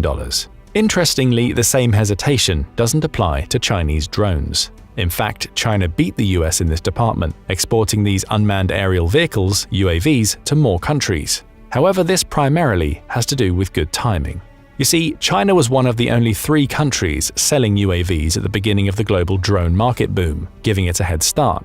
What increased this head start even more was the fact that the other 2 major players in the drone market, the US and Israel, faced restrictions in selling their drones to many countries due to export control regulations. China capitalized on this opportunity and aggressively marketed its drones to a wide range of countries, offering competitive prices and a variety of models to suit different needs. Today, the following countries can be found using Chinese drones: Egypt, Indonesia, Iraq, Jordan, Kazakhstan, Myanmar, Nigeria, Pakistan, Saudi Arabia, Turkmenistan, United Arab Emirates, and others.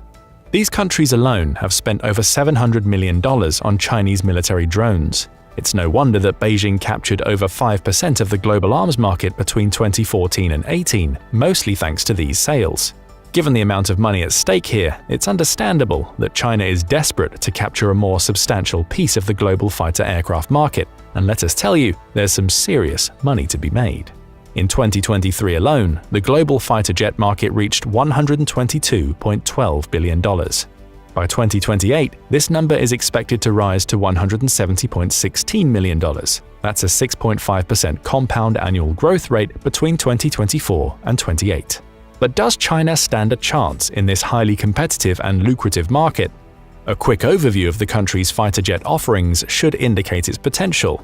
Interestingly, China has the second largest fighter aircraft fleet in the world, with roughly 1,200 jets. The only country that has more is the US, with 1,854, yet the US is selling fighters left and right. Turkey got $23 billion worth of F-16 fighter jets. Greece got $8.6 billion worth of F-35 stealth fighter jets. Israel got $18 billion worth of F-15 fighter jets. And that's just 2024. On the other hand, there's only one model that's actually selling in China, the JF-17 Thunder or FC-1 Xiaolong. However, China isn't the only country involved in the production of this aircraft, so is Pakistan. In fact, the countries are said to have co-developed this fighter jet to meet the Pakistani needs for a cheap and light aircraft. Pakistan is believed to produce about 58% of the JF-17's airframe and subsystems, which includes the wings, tail, and forward fuselage sections. The country is also reported to perform the final assembly. On the other hand, China is in charge of the remaining 42%, mainly tackling the engine and the mid and rear fuselages. Even if we don't count Pakistan as an export sale country, the list of buyers and prospective buyers for this jet is in no way limited. In 2016, Myanmar bought 16 of these airframes for approximately $560 million. The same year, Nigeria bought 3 JF-17s for some $25 million. In 2024, Azerbaijan signed a contract to purchase an unspecified number of these jets for $1.6 billion. Though, to be fair, the success of this fighter jet probably has to do with the fact that it's marketed as a Pakistani product, thus eliminating the stigma of purchasing Chinese military technology. Other countries showing interest in the JF-17 include Argentina, Kuwait, Malaysia, Morocco, Qatar, Venezuela, Bolivia, Egypt, and Iraq. Interestingly, China is only interested in the production of this aircraft to earn money, which it does with about 40 cents on every dollar. The country itself has no use for it. Why? Because it's too light for the country's military needs. However, the same can't be said for the Chengdu J-20 Mighty Dragon. This fighter jet is reportedly the Chinese answer to the US Lockheed F-22 Raptor, a fighter jet known for its unique combination of stealth, speed, agility, and situational awareness. Like the F-22, the J-20 is a fifth-generation air superiority fighter. Its first flight was recorded in 2011, and it joined the People's Liberation Army Air Force (PLAAF) in 2017. China has reportedly built between 200 and 250 of these units, but only about half of them are currently in use. If you think that the remaining 115 units are up for sale, you'd be very wrong. To date, not a single J-20 has been sold by China. But this time it's by design. If you're familiar with the aircraft that reportedly inspired this Chinese fighter, the F-22, you'll know precisely why. In 1998, the US Congress enacted a law that explicitly forbids the sale of the F-22 to any foreign government. The reasoning behind this law is simple. Exporting such an advanced fighter risks exposing the technology behind it to the US's adversaries. One of these adversaries, China, took the same approach with its J-20. The thinking is also the same. As Song Zhongping, a Chinese military expert, put it, the sale of the J-20 was prohibited in order to keep its fifth-generation technology out of hostile hands. But what is the technology China is safeguarding so carefully? Let's have a look at the J-20's reported capabilities to find out. Remember, this is what China claims the J-20 can do. It's not like we have first-hand knowledge of its capabilities. In fact, no one does.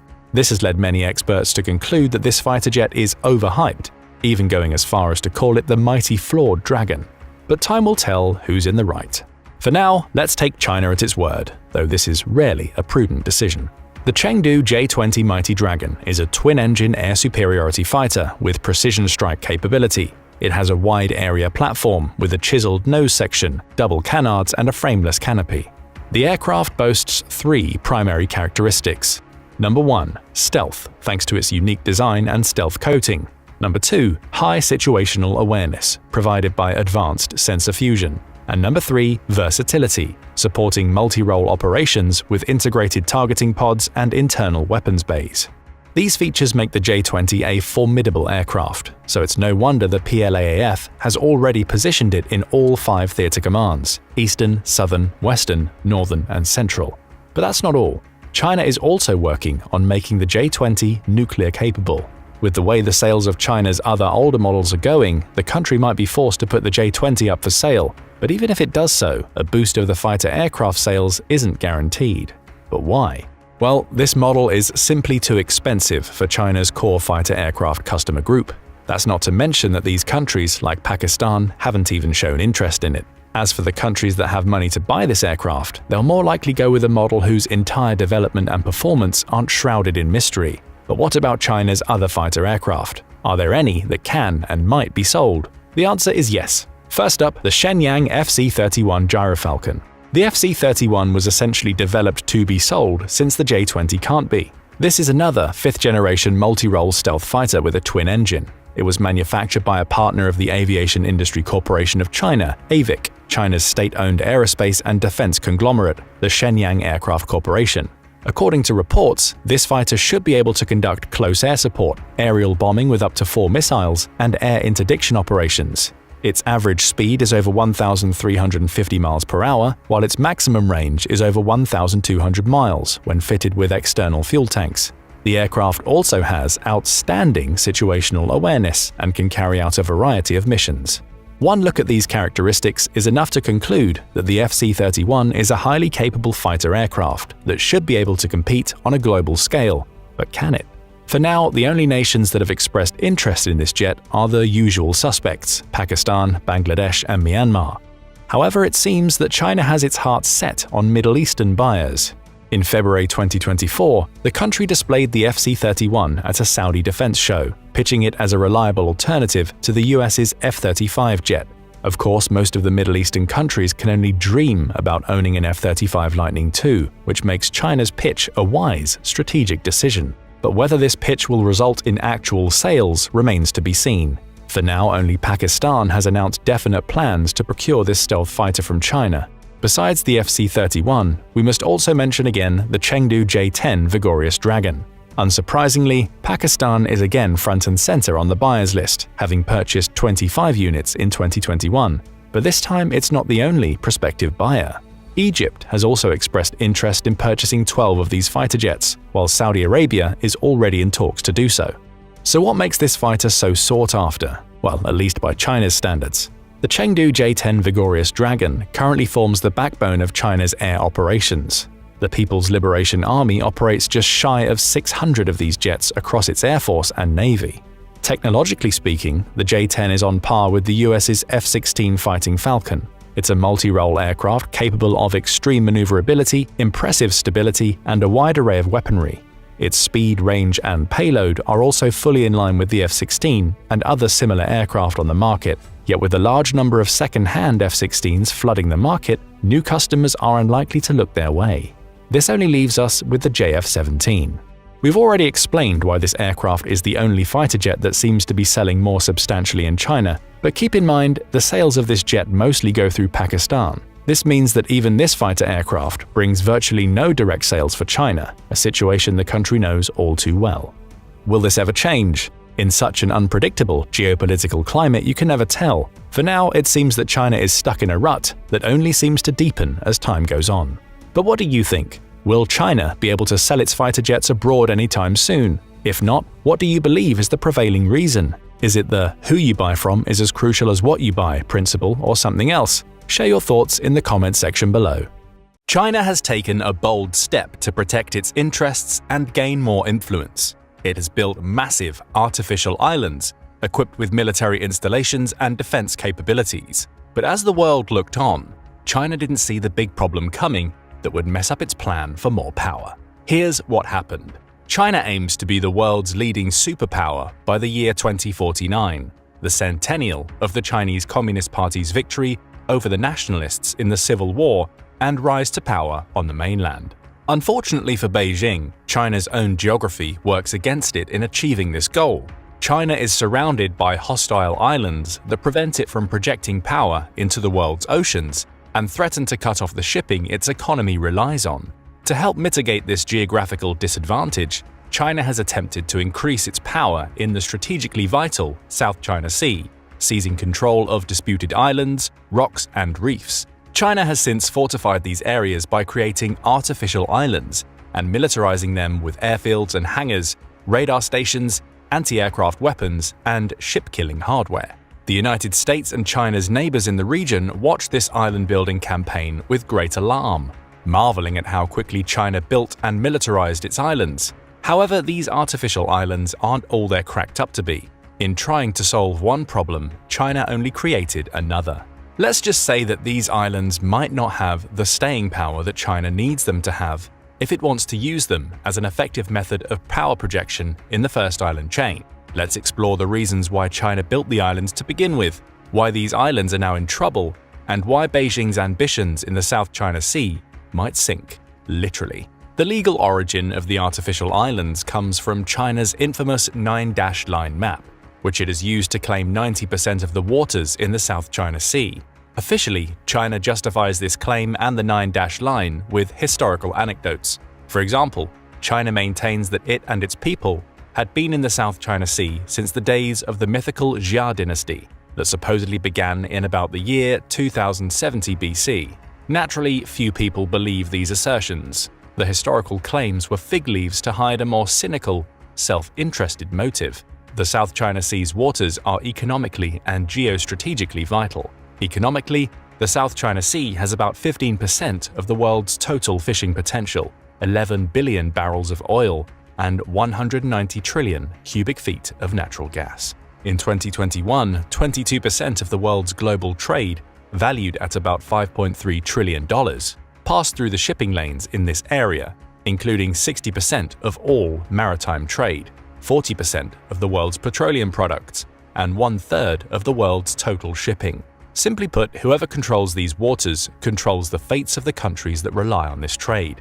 China is one such country. By building its artificial islands and fortifying the area, China can more easily protect its own trade, muscle in on the natural resources in the South China Sea, and exclude the access of other nations, or at least charge them expensive tolls for the use of such resources. Geostrategically, however, the South China Sea is still trapped within the first island chain. To make matters worse for Beijing, these island nations are aligned with China's strategic rival, the United States. Because of the geopolitical alignment, the United States Navy can easily blockade a series of choke points around the South China Sea and disrupt or cut off shipping to the Chinese mainland. The most important of these choke points is the Strait of Malacca, through which China gets a large portion of its energy. In 2016, 16 million barrels of oil and 3.2 million barrels of liquefied natural gas pass through these narrow waters every day, a figure that is likely now higher. China's dependency on the trade that passes through this choke point has been called its Malacca dilemma, and Beijing has often used this supposed vulnerability as an excuse for its territorial expansion in the area. By building and militarizing islands, China can theoretically bring more ships, aircraft, and missiles closer to the Strait of Malacca and other hotspots, giving it more leverage over the choke points and making it more costly for the United States Navy to project power into the first island chain. To make a long story short, China wants to seize control of the rocks and reefs in the South China Sea to promote its own self-interest at the expense of other nations like the Philippines, Malaysia, and Vietnam, on whose exclusive economic zones Beijing has encroached. A 2016 ruling against Beijing by the Permanent Court of Arbitration in The Hague, which completely invalidated the 9-line as a legitimate territorial claim, was simply ignored. As is often the case in international relations, the strong do what they can, and the weak suffer what they must. China had expanded its reach into the South China Sea through military means since the 1970s, when it seized control of the Paracel Islands from Vietnam. However, China began its modern campaign in the South China Sea when it seized control of the Scarborough Shoal from the Philippines in 2012. The following year, China started to expand much further. It began building artificial islands in the Spratlys, creating 3,200 new acres of land, militarizing the islands as the years went by. In total, China has 28 outposts in the waters of its supposed 9-line map.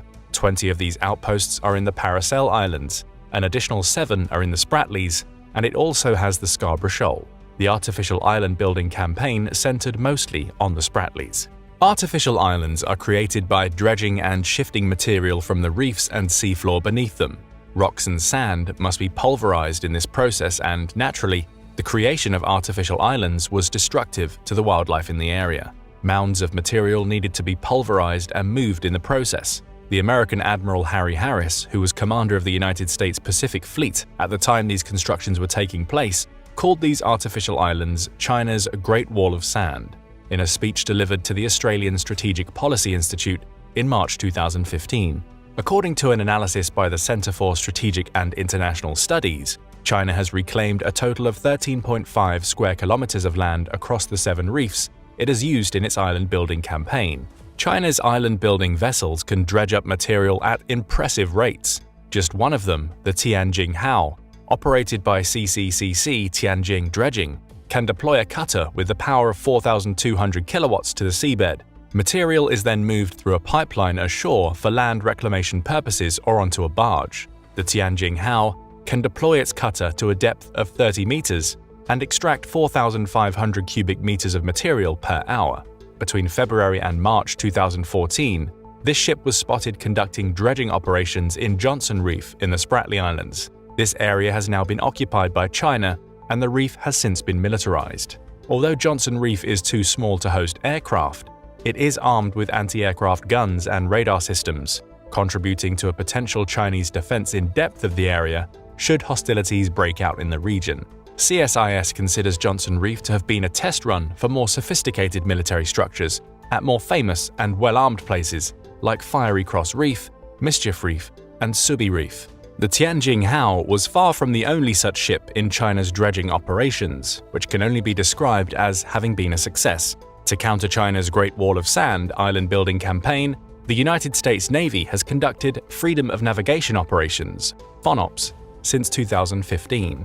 These operations see the close transit of US Navy ships and aircraft around the artificial islands in an attempt to ensure that the South China Sea's shipping lanes stay open.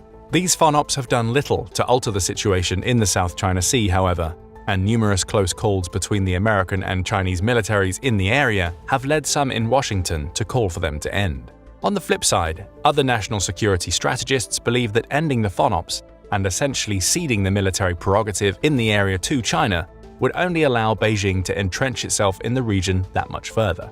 Without the United States Navy maintaining a presence in the area, they fear that China's People's Liberation Army Navy would be completely unfettered in asserting its will over the shipping lanes and other countries in the area.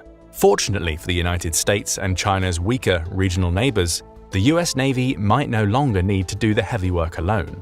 Nature itself is assisting in the effort to prevent Chinese hegemony in the South China Sea, because the artificial islands are starting to erode and sink.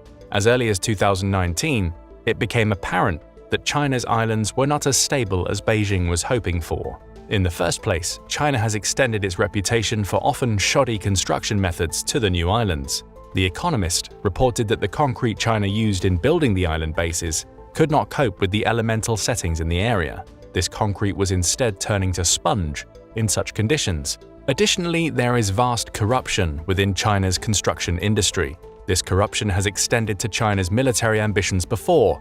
For example, in 2019, Su Bo, the overseer of construction for China's Liaoning aircraft carrier, was convicted on corruption charges and sentenced to 12 years in prison.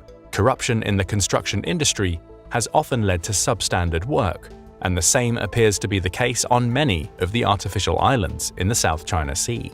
As is often the case, China appears to have cut corners in its construction methods. The concrete which displayed problems was not laid properly on all of the islands. For best results, metal rods should have first been driven into the seabed and then a concrete retaining wall built around the island. This was not always the case, and the structural integrity of some of the islands has begun to erode because of this lack of precaution. For China, speed and cheapness was the priority in these island-building campaigns, which explains why they were built so rapidly. Perhaps international observers should have been a little less alarmed. Much like China's Belt and Road infrastructure projects and domestic building efforts, quality control was not at the top of the list of priorities in the islands. It also does not help that China has little experience with building structures that would be designed to survive in the type of elements seen in the South China Sea. Beijing made the matter worse and exacerbated its disadvantage by refusing to call in foreign experts for assistance during the island-building campaign. The result is that the islands and the infrastructure that make up the bases on top of them were not constructed with top-of-the-line materials. In fact, the islands at Subi Reef, Mischief Reef, and Fiery Cross Reef in the Spratlys were so unstable that fighter jets from the People's Liberation Army Air Force (PLAAF) had not landed on the airfields there by 2020. This is unlike Woody Island in the Paracels, which China has militarized with a runway capable of supporting the landing of heavy bombers, a feat it had demonstrated in 2018. The lack of use of the runways in the Spratly bases begs the question of why China would choose to build such long structures if they were not going to be used for aircraft. Experts concede that the decision not to land military aircraft there may be seen as a gesture of goodwill to reduce tensions in the region. However, given China's brazen and belligerent stance, this is unlikely. By far the likelier explanation is that the islands are in some way an illusion and cannot support such operations. The weather and climate will also be problems for China going forward. A hit from a powerful typhoon could prove far more devastating to the Chinese constructions than their shoddy concrete. As ocean water warms with a warming global climate, these super typhoons will probably occur in the South China Sea more frequently. China appears to have made no plans for this contingency, however. One super typhoon in the South China Sea hitting in the wrong place might undo all the years of effort Beijing put into its island-building campaign. A warming climate causes other difficulties for China's artificial islands. These islands were not built with any seawalls or other protective infrastructure to preserve them against rising waters. However, as the climate warms, glaciers in the Arctic and Antarctic melt and add to rising seas. Since 1992, global sea levels have risen by almost 4 inches and continue to rise at a rate of about 0.15 inches per year. NASA predicts that by 2050, sea levels along the American coastline could be 10 to 12 inches higher than they are today, and the more global temperatures warm, the faster the glaciers will melt and the more rapidly the ocean will rise. For example, the ocean rose twice as fast between 2013 and 2022 than it had between 1993 and 2002.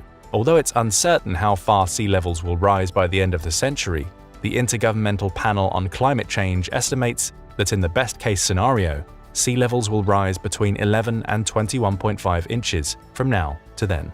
In worst-case scenarios, where competition between states and resurgent nationalism takes priority over environmental concerns, sea levels could rise as high as 40 inches. These sea level rises do not necessarily mean that all coastal communities as they currently exist will need to evacuate. Many communities have seawalls and other defenses. However, China's artificial islands are built at sea level and have no such defenses against erosion and rising waters. China meant the islands to be a string of permanent fortifications in the South China Sea, but it did not build them in a way that would be fit for this purpose. The problem of sea level rise gets worse when one considers that China destroyed vast swathes of coral reef and mangroves in the construction efforts. These structures form a natural barrier against the elements. This is because they break waves and dissipate their energy. Coral reefs allow for sediment to establish itself on the shallow and flat portions of the reef, where mangroves can establish themselves. Once there, the mangroves further break apart the energy of waves and storm surges since the roots and trunks of the trees absorb some of the water. When taken together, these coral reefs and mangroves provide a first line of defense against things like sea level rise and storm surges from typhoons. However, China destroyed these same ecosystems when it began constructing its artificial islands. In an ironic twist that some observers might call a case of poetic justice, China wiped out the very defenses that their islands would have needed to have more staying power in the wake of a warming climate, rising sea levels, and more frequent and powerful typhoons. In 2019, China claimed that it would begin work to restore the coral reefs in the Spratly Islands. China's Ministry of Natural Resources said that facilities to protect and recover these reefs had been installed on Fiery Cross, Subi, and Mischief reefs. It also said it would survey more areas to identify where coral reefs had been damaged or destroyed and adopt a combination of natural and artificial methods to help the reefs recover themselves. However, China does not exactly have a good track record in this area because in 2015, its State Oceanic Administration claimed that construction of the artificial islands did not alter the health of the Spratly Islands ecosystem. These statements came at the same time that ships like the Tianying Hao were dredging and pulverizing the coral reefs. China also claimed that overfishing and natural causes had damaged the reef long before construction began.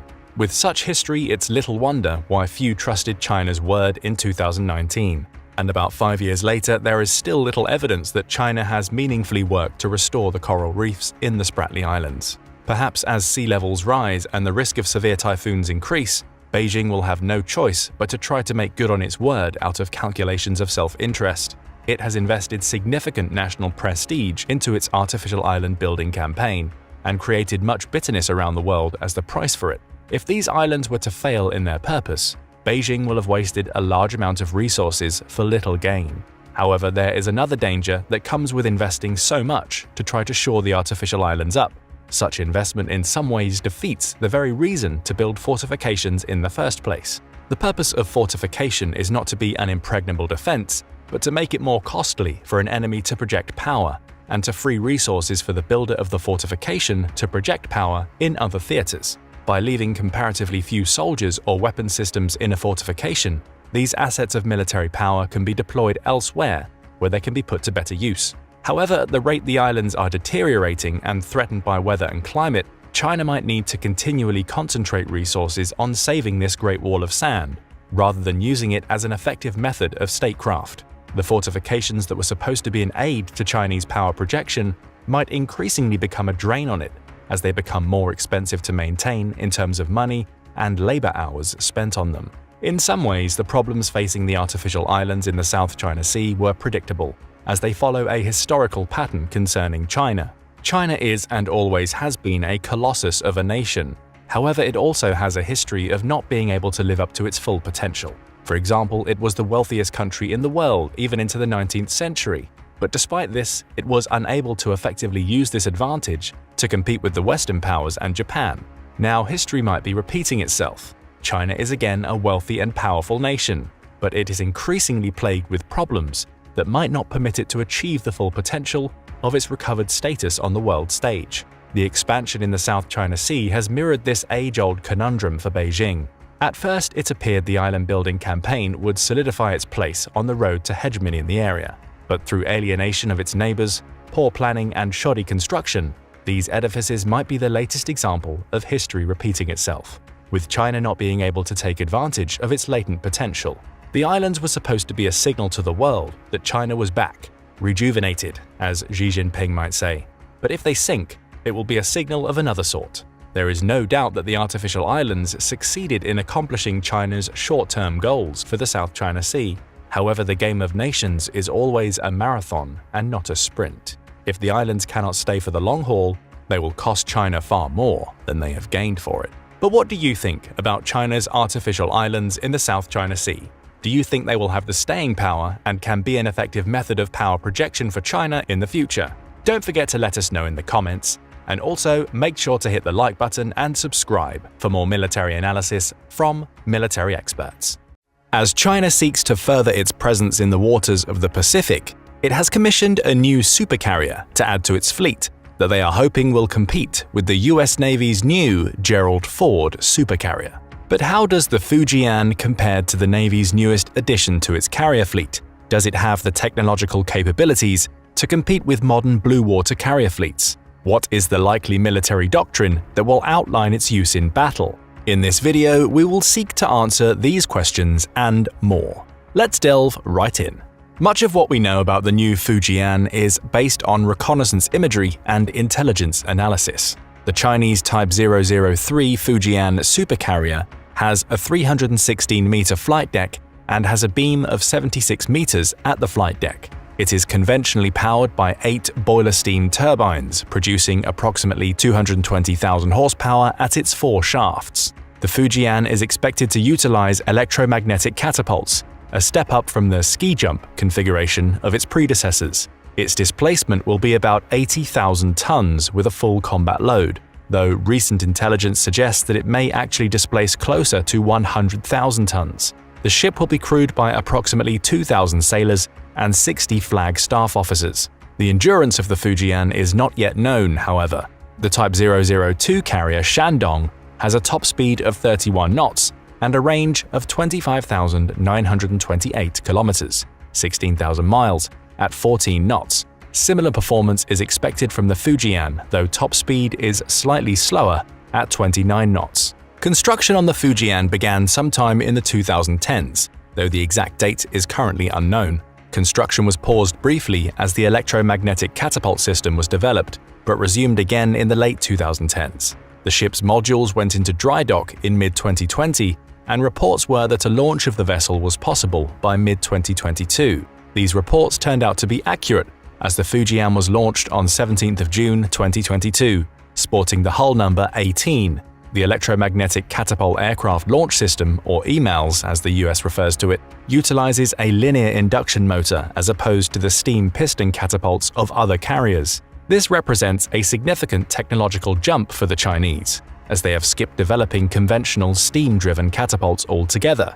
The new system has several advantages over steam piston systems, chief of which are reduced stress on the airframe due to a more uniform acceleration, as well as being lightweight, easier to maintain, and faster to reset.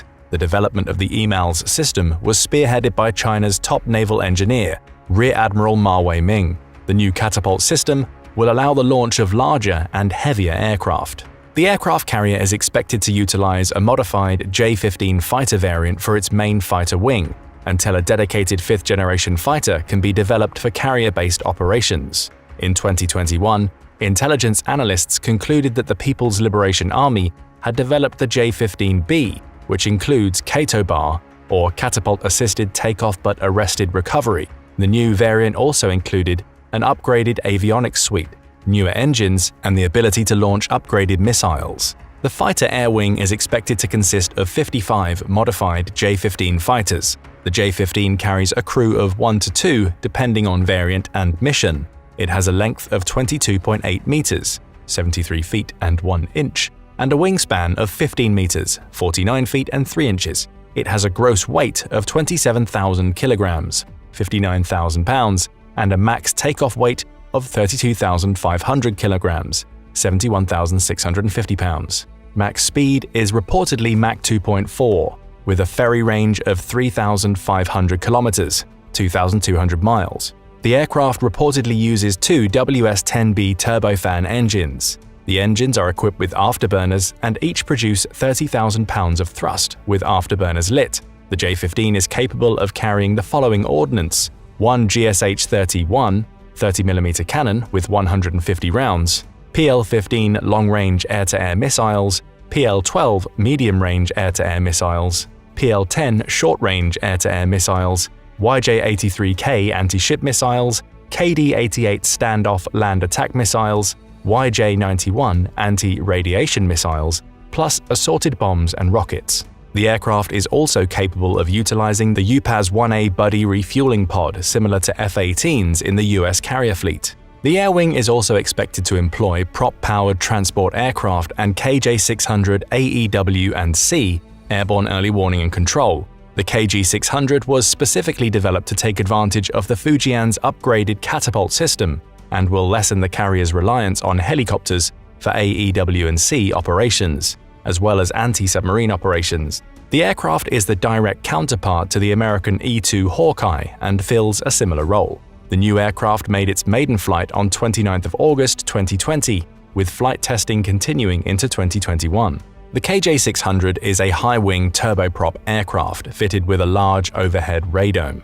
It's suspected that the radome houses an AESA-type radar system in a three-way configuration. It has a crew of 3 to 5 airmen. It is 18.14 meters long, 59 feet and 6 inches, and has a wingspan of 25 meters, 82 feet. The tailplane is a quad-fin configuration for increased stability.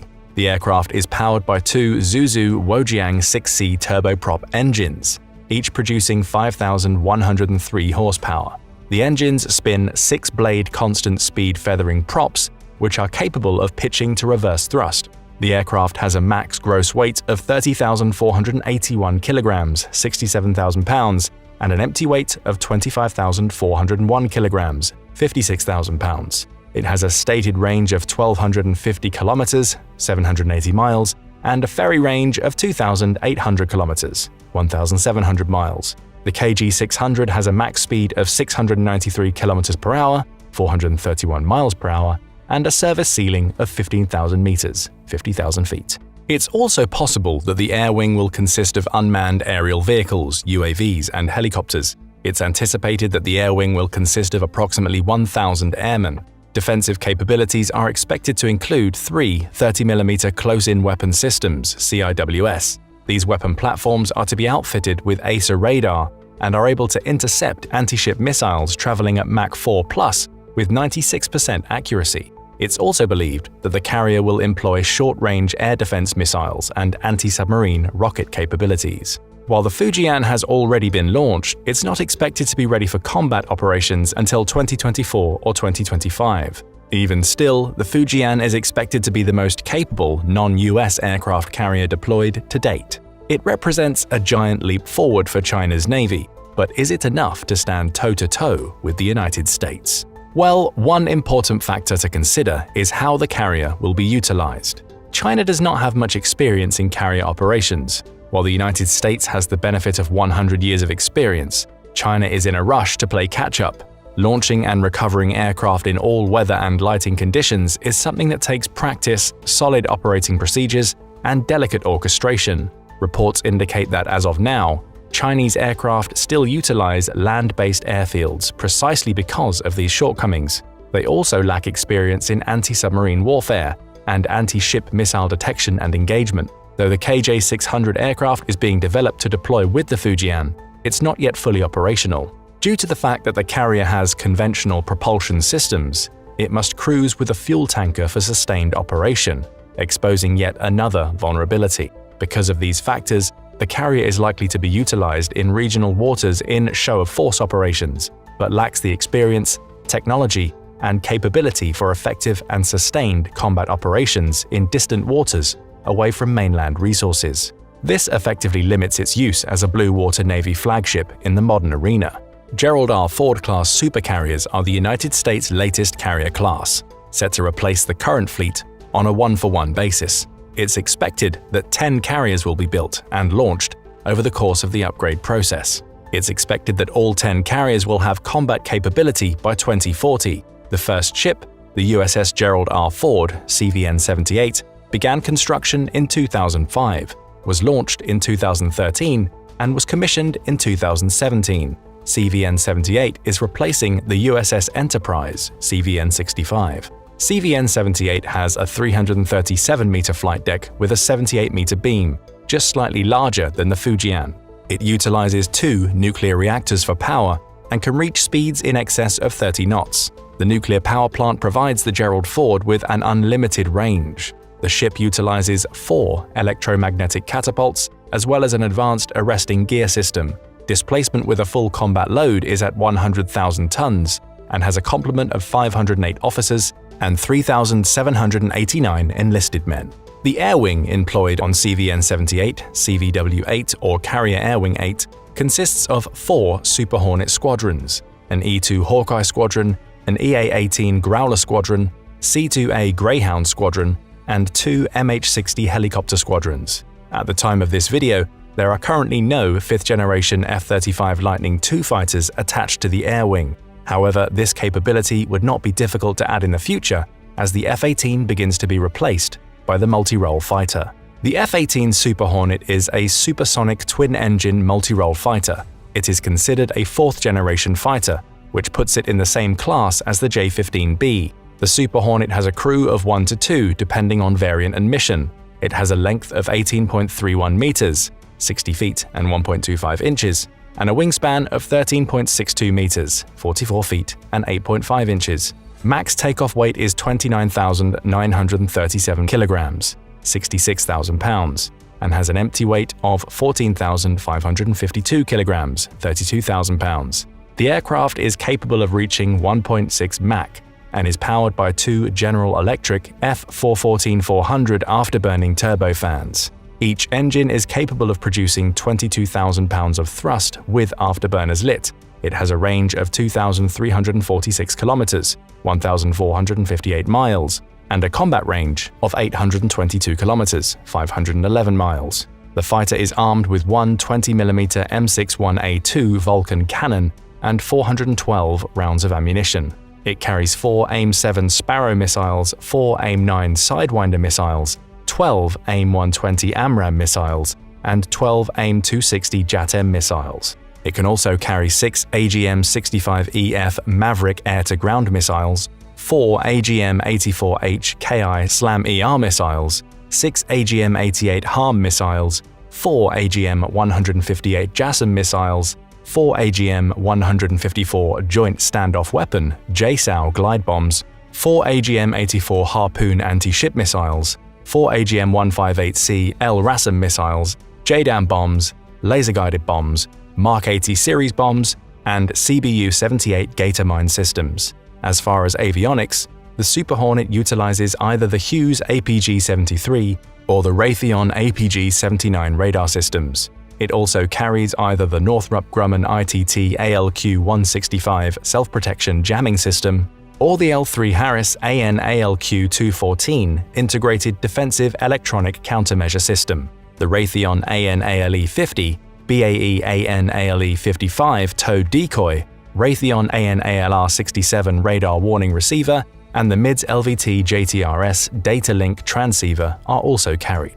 The E-2 Hawkeye is the US Navy's aircraft for AEW&C operations, as well as anti-submarine operations. The Hawkeye is a high-wing, quad-tail, turboprop-powered aircraft. In looking at its physical appearance, you can see where the inspiration for the KJ-600 came from. It also has a large radome affixed above the wing. The aircraft first saw service on 21 October 1960 and has undergone many modifications and refinements since that time in order to meet the needs of the current battlefield. The current model E-2D has aerial refueling capability. It is 17.6 meters, 57 feet, and 8.75 inches long, and has a wingspan of 24.6 meters, 80 feet and 7 inches. It has a max takeoff weight of 26,082 kilograms, 57,500 pounds, and is powered by two Allison Rolls-Royce T59A427 turboprop engines. It has a 6-hour operational endurance time at sea, allowing sustained command and control operations. The C-2 Greyhound is a transport variant of the same aircraft. It's responsible for Carrier Onboard Delivery (COD) operations. CVN-78 hosts a robust defensive weapons suite designed to protect the carrier from multiple avenues of attack.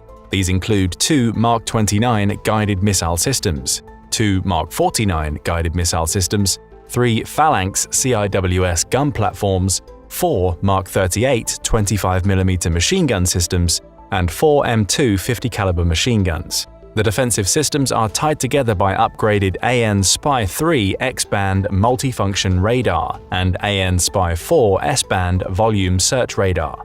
These systems are all tied to the SSDS or Ship Self-Defense System. This system has the ability to automate the fire control loop, which shortens the response time from detection of a threat to engagement of the threat. The Supercarrier also has stealth features, which are designed to reduce its radar cross-section. An additional feature of the carrier is the placement of the island, the superstructure which houses the bridge, air traffic control, and command center. The island has been placed aft on the carrier, opening up more space on the flight deck for aircraft to taxi. This change is expected to increase aircraft launch and recovery by nearly 30%. This increased efficiency allows for more sorties to be safely launched than the previous Nimitz-class supercarrier. The US Navy has been operating carriers since 1922, with the launch of CV-1, the USS Langley. With over 100 years' experience, the United States Navy has perfected the intricate ballet that is carrier operations. The current US Navy is capable of carrying out combat operations for extended periods of time before resupply day or night, in all manner of weather. China lacks this experience, however, they have the distinct advantage of trying to emulate the US Navy's operations procedures, technical capabilities, and proficiency. While they are aggressively playing a game of catch-up, at this stage it does not appear that they are at the same level as the United States. First, this is evident in the technological capabilities of the equipment they have deployed. The carrier, while large and technologically advanced as compared to the Type 001 and Type 002 carriers, has some serious shortcomings. It only has 3 catapults as compared to the Ford's 4. It does not have as robust a defensive electronics and weapons suite as the Ford. Perhaps its biggest shortcoming, however, is the propulsion system. Being conventionally powered, it must either cruise with a tanker for blue water operations or remain in regional waters, so the carrier would have to protect both itself and its fuel supply. This is a major blow to its combat capability, so the Fujian is likely to patrol regional waters well within the range of shore-based assets that can offer resupply and tactical assistance. This, combined with the strike group that carriers sail with, would offer enough protection to overcome these shortcomings, but at the expense of global reach. This may be good enough for the Chinese, as they may not necessarily be interested in global reach at this point. As President Nixon once stated, the Chinese tend to be firmly focused on China first, even at the expense of political doctrine. This is evident when viewing the alliances they hold, as they don't necessarily fall along the lines of political or economic dogma. So if they are primarily concerned with showcasing military might regionally, then the Type 003 may in fact fit the bill. Having said that, there are other areas that continue to hamper the effective use of the Fujian, beyond the capabilities of the carrier itself. The air wing seems to lag behind the United States in terms of capability and effectiveness. In comparing the J-15 to the F-18E, for example, the United States clearly has an edge.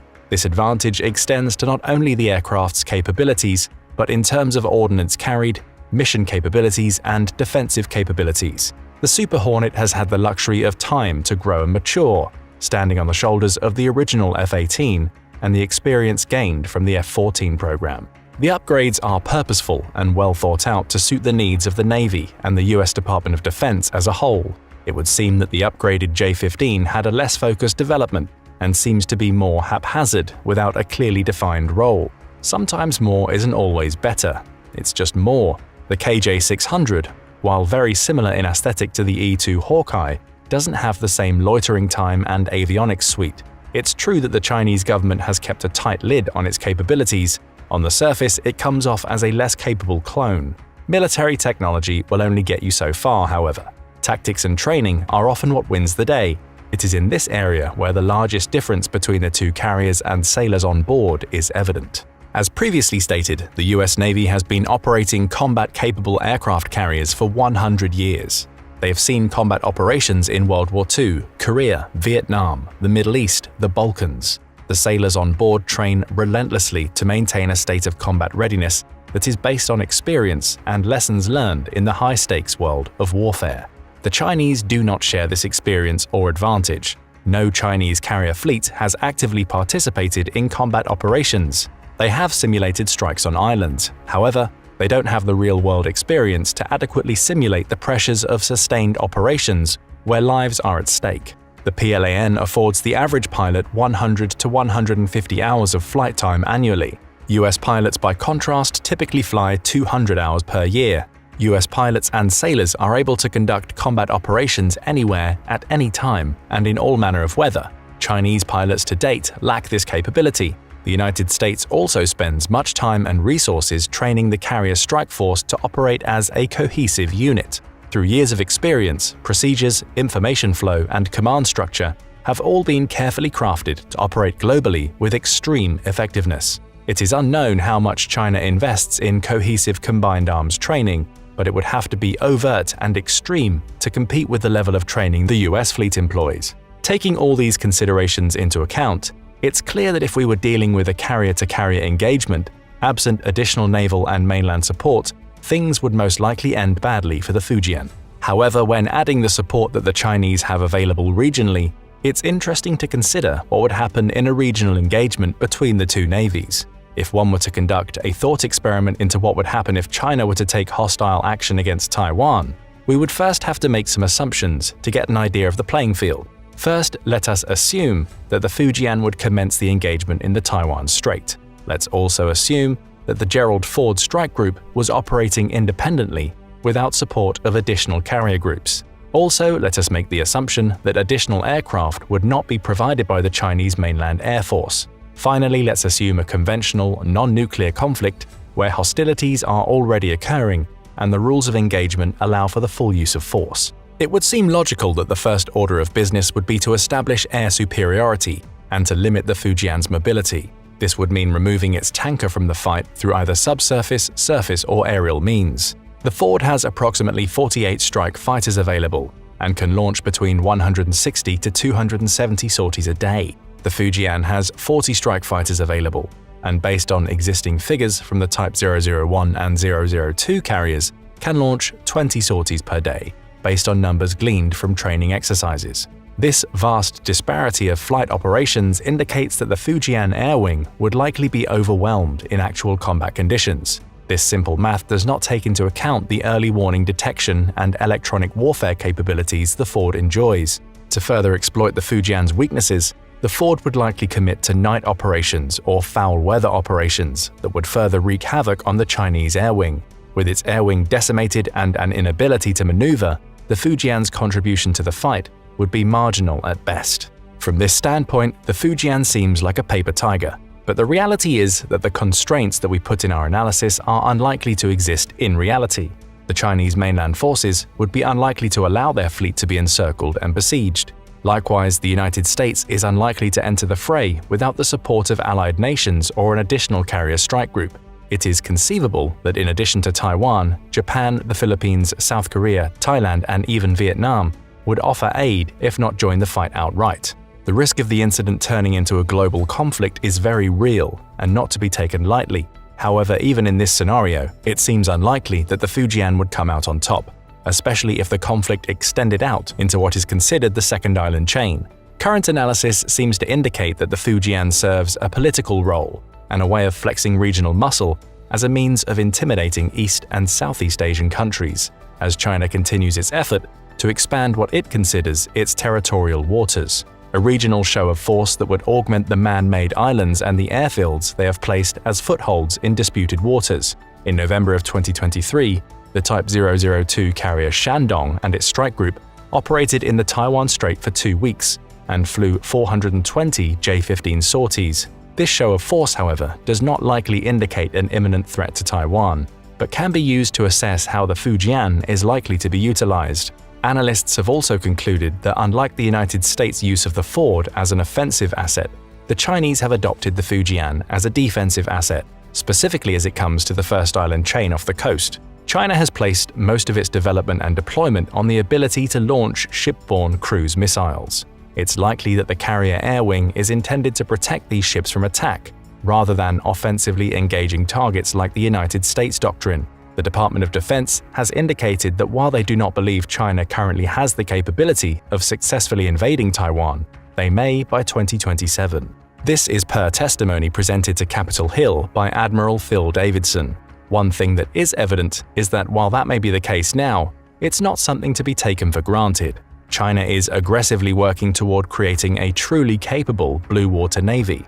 Ship to ship, China does have the largest navy in the world. They also possess superior industrial capabilities and can build and launch ships twice as fast as the United States. The next carrier in Chinese development is purportedly slated to be nuclear-powered, larger and with a more capable air wing. China is already looking at upgrading the J-15 air wing to a fifth-generation air wing and has successfully test-flown the J-35. The J-35 is the Chinese counterpart to the American F-35. We can only hope that the two superpowers never have to engage fleet to fleet. In addition to the catastrophic loss in life that a conflict of this magnitude would create, the economic impact on both countries would be catastrophic. Both countries have economies that are heavily dependent on each other. China owns majority shares in several US-based businesses. These facts make employing the calculus of war tricky, as the United States has never been in an adversarial position quite like this before. Only time will tell how the story will unfold. But what do you think? What would happen if China and the US found themselves in a fleet-to-fleet confrontation? Who would win? Let us know in the comments, and don't forget to subscribe for more military analysis from military experts. China and the US have amassed incredible armies that are stocked with the best equipment and weapons that money can buy. But whether there will actually be a shooting war between them remains to be seen. The main question on everyone's minds is, who would win if there was such a war? Both sides are extremely impressive on paper, but what they bring to the fight varies in quality. What kind of short-range and long-range weapons do they possess? Whose snipers are deadlier, and what are they armed with? How do both countries' main battle tanks stack up against each other? What about air force and naval power, and more non-traditional ways of fighting, like cyber warfare? And of course, we can't overlook the ultimate game-changer, nuclear capabilities. Who has the edge when it comes to weapons, China or the United States? Let's dive in. More often than not, wars are not won by missiles or satellites. They are won by men on the ground who are willing to commit acts of extreme violence in order to bring victory for their side. Going into battle, you want your troops to be outfitted with the best weapons they can have. It's the same story now as it was with the Greek hoplites and Roman legionnaires. So what are the US and Chinese troops on the ground armed with? Starting with the US, the main battle rifle that the ground troops of the US Army and US Marine Corps are armed with is the M4 M4A1 carbine. It should be noted that the US military is currently in the process of replacing the M4 with the Sig Sauer XM7, which boasts a lot of improvements over its predecessor but is being rolled out and tested slowly. So as of this video's production, the US military's main battle rifle is still the M4 M4A1. But what sets the M4 apart as such a standout weapon? The M4 has been the US military's bread and butter for over 2 decades. Battle-tested in the streets of Iraq, the hills of Afghanistan, and many other countless places around the world, it's proved time and again to be reliable, accurate, and deadly. Shooting a 5.56mm round from a 30-round magazine, the M4 is a lightweight carbine that's gas-operated, air-cooled, and magazine-fed. Weighing in at 2.5 kilograms when fully loaded, it's light enough to be carried into combat with a full pack. But that's not all. It also features a selective fire rate and collapsible stock, with an effective firing range of 600 meters and a maximum cyclic fire rate of 970 rounds a minute. The M4 allows the shooter to be efficient and accurate in both short and long-range situations. While the M4 is a favorite among soldiers and Marines, it isn't without its problems. Since it uses the gases expelled from the previous round to put the next one into place, after a while it can overheat and jam or misfire. Not great in a combat situation. Soldiers also noted that the aluminium magazines can dent rather easily and not function properly. They also said that when fighting in places with lots of sand, aka Iraq, the M4 requires near constant cleaning and maintenance to stay in fighting shape. However, its next-generation variant, the M4A1, sought to build on its predecessor and features a fully automatic fire rate, a more constant trigger pull, steel or polymer magazines, and a heavier barrel for improved accuracy and durability. Turning our gaze to the PLA, what's their weapon of choice, and how does it stack up against the M4A1? Enter the QBZ-95, born from the shortcomings of its predecessors. In 1991, the Gulf War kicked off and was almost over as quickly as it started. Coalition forces from the United States and other countries absolutely demolished the Iraqi army of Saddam Hussein, many of whom had been using Chinese-made weapons. This defeat was so decisive that the Chinese generals in the PLA began to plan for their own future. Recognizing that their current battle rifles, the Type 68 and Type 56, were quickly becoming outdated, so they strove to create something new. Introduced in 1997, it is a gas-operated, rotating bolt assault rifle with a bullpup design, meaning that the clip is behind the trigger. Part of the unique design is the striker firing mechanism. This mechanism makes it so the hammer, firing pin, and bolt are all in one piece. While this allows for easier cleaning and maintenance, it's also brought on some mechanical problems with the rifle. The QBZ-95 weighs in at around 2.9 kilograms when fully loaded and also has a 30-round capacity magazine like the M4. It has an effective range of about 400 meters and shoots at a cyclic rate of 650 rounds per minute. With selective fire available, the QBZ-95 is a versatile rifle capable of handling any situation. The QBZ-95 also has a couple of variants, including a light machine gun and a carbine. The QBZ-95 shoots a round unique to the Chinese military with specifications listed at 5.8 by 42mm. It allegedly has an advantage over traditional 5.56 ammunition because it has a greater energy output due to it being heavier than the 5.56. The 5.8 has 77 grains of gunpowder compared to 63 in the 5.56. China keeps this information about this ammunition pretty secret, so there aren't a ton of reports out there about it. Sounds a little scary, but on the other hand, China also has not fought a serious war since 1979, so the 5.8 by 42mm round has not undergone extensive testing in combat either. Some of the known disadvantages are clunky magazine insertion due to its bullpup design, and its selective fire switch is in an awkward position as well. Overall, the QBZ-95 is a capable and lethal battle rifle when in the right hands, but time will tell how well it fares in the prolonged heat of battle. When comparing these two, it's quite difficult, as we do not have the same level of technical information about the QBZ-95 as we do the M4, nor do we have years of battlefield experience to look to. We'll give the edge to the M4 here, with its slightly better range, fire rate, and tried-and-true field experience. Moving a little higher up the food chain, we have light machine guns. As mentioned when discussing the M4, the US military is in a transition period when it comes to its squad-level firearms. The M249 squad automatic weapon is slowly being phased out in favor of the new XM250 from Sig Sauer. Since it's not yet in widespread use, we'll focus on the workhorse of the US military, the M249. The M249 Squad Automatic Weapon, or SAW, is a gas-operated, portable, belt-fed machine gun that fires the standard NATO round of 5.56. The operator can engage targets out to 800 meters and comes equipped with either 30-round magazines or 200-round boxes of belt-fed rounds. With a fire rate of up to 800 rounds a minute, the SAW comes equipped with a quick change feature for the barrel. This allows the gunner to keep a solid rate of fire without having to wait for the barrel to cool down. Seeing extensive use in Iraq and Afghanistan, the SAW has rained down typhoons of lead on insurgents for decades now. While it certainly has positives and performed well on the battlefield, it also has shortcomings. Troops often found the SAW heavy and clunky when maneuvering in combat. At 41 inches in length and 22 pounds when fully loaded, the SAW can become cumbersome during firefights or over long stretches of movement. In addition to this, there have been some concerns as to the accuracy of the SAW at extended ranges past 500 yards. Because of this, the US Marine Corps has replaced the SAW with the M27 Infantry Automatic Rifle (IAR), which is magazine-fed and shoots the same caliber as the SAW but has a much better accuracy and is lighter to carry. Another complaint about the SAW was that its 5.56 round was becoming outdated with continuing innovations in body armor technology. As body armor gets tougher, the 5.56 isn't as powerful as it used to be. This issue is being fixed with the next generation light machine gun the Army is rolling out, the Sig Sauer XM250. The XM250 shoots a .277 Fury, which is smaller in size to a 7.62 round, guaranteed to pack a bigger punch than the 5.56. So as the US military shifts away from the SAW, they will see some major advantages on the battlefields of the future. Switching gears and looking at the Chinese version, the QJS-161. Lightweight, accurate, and versatile, the 161 is a great light machine gun.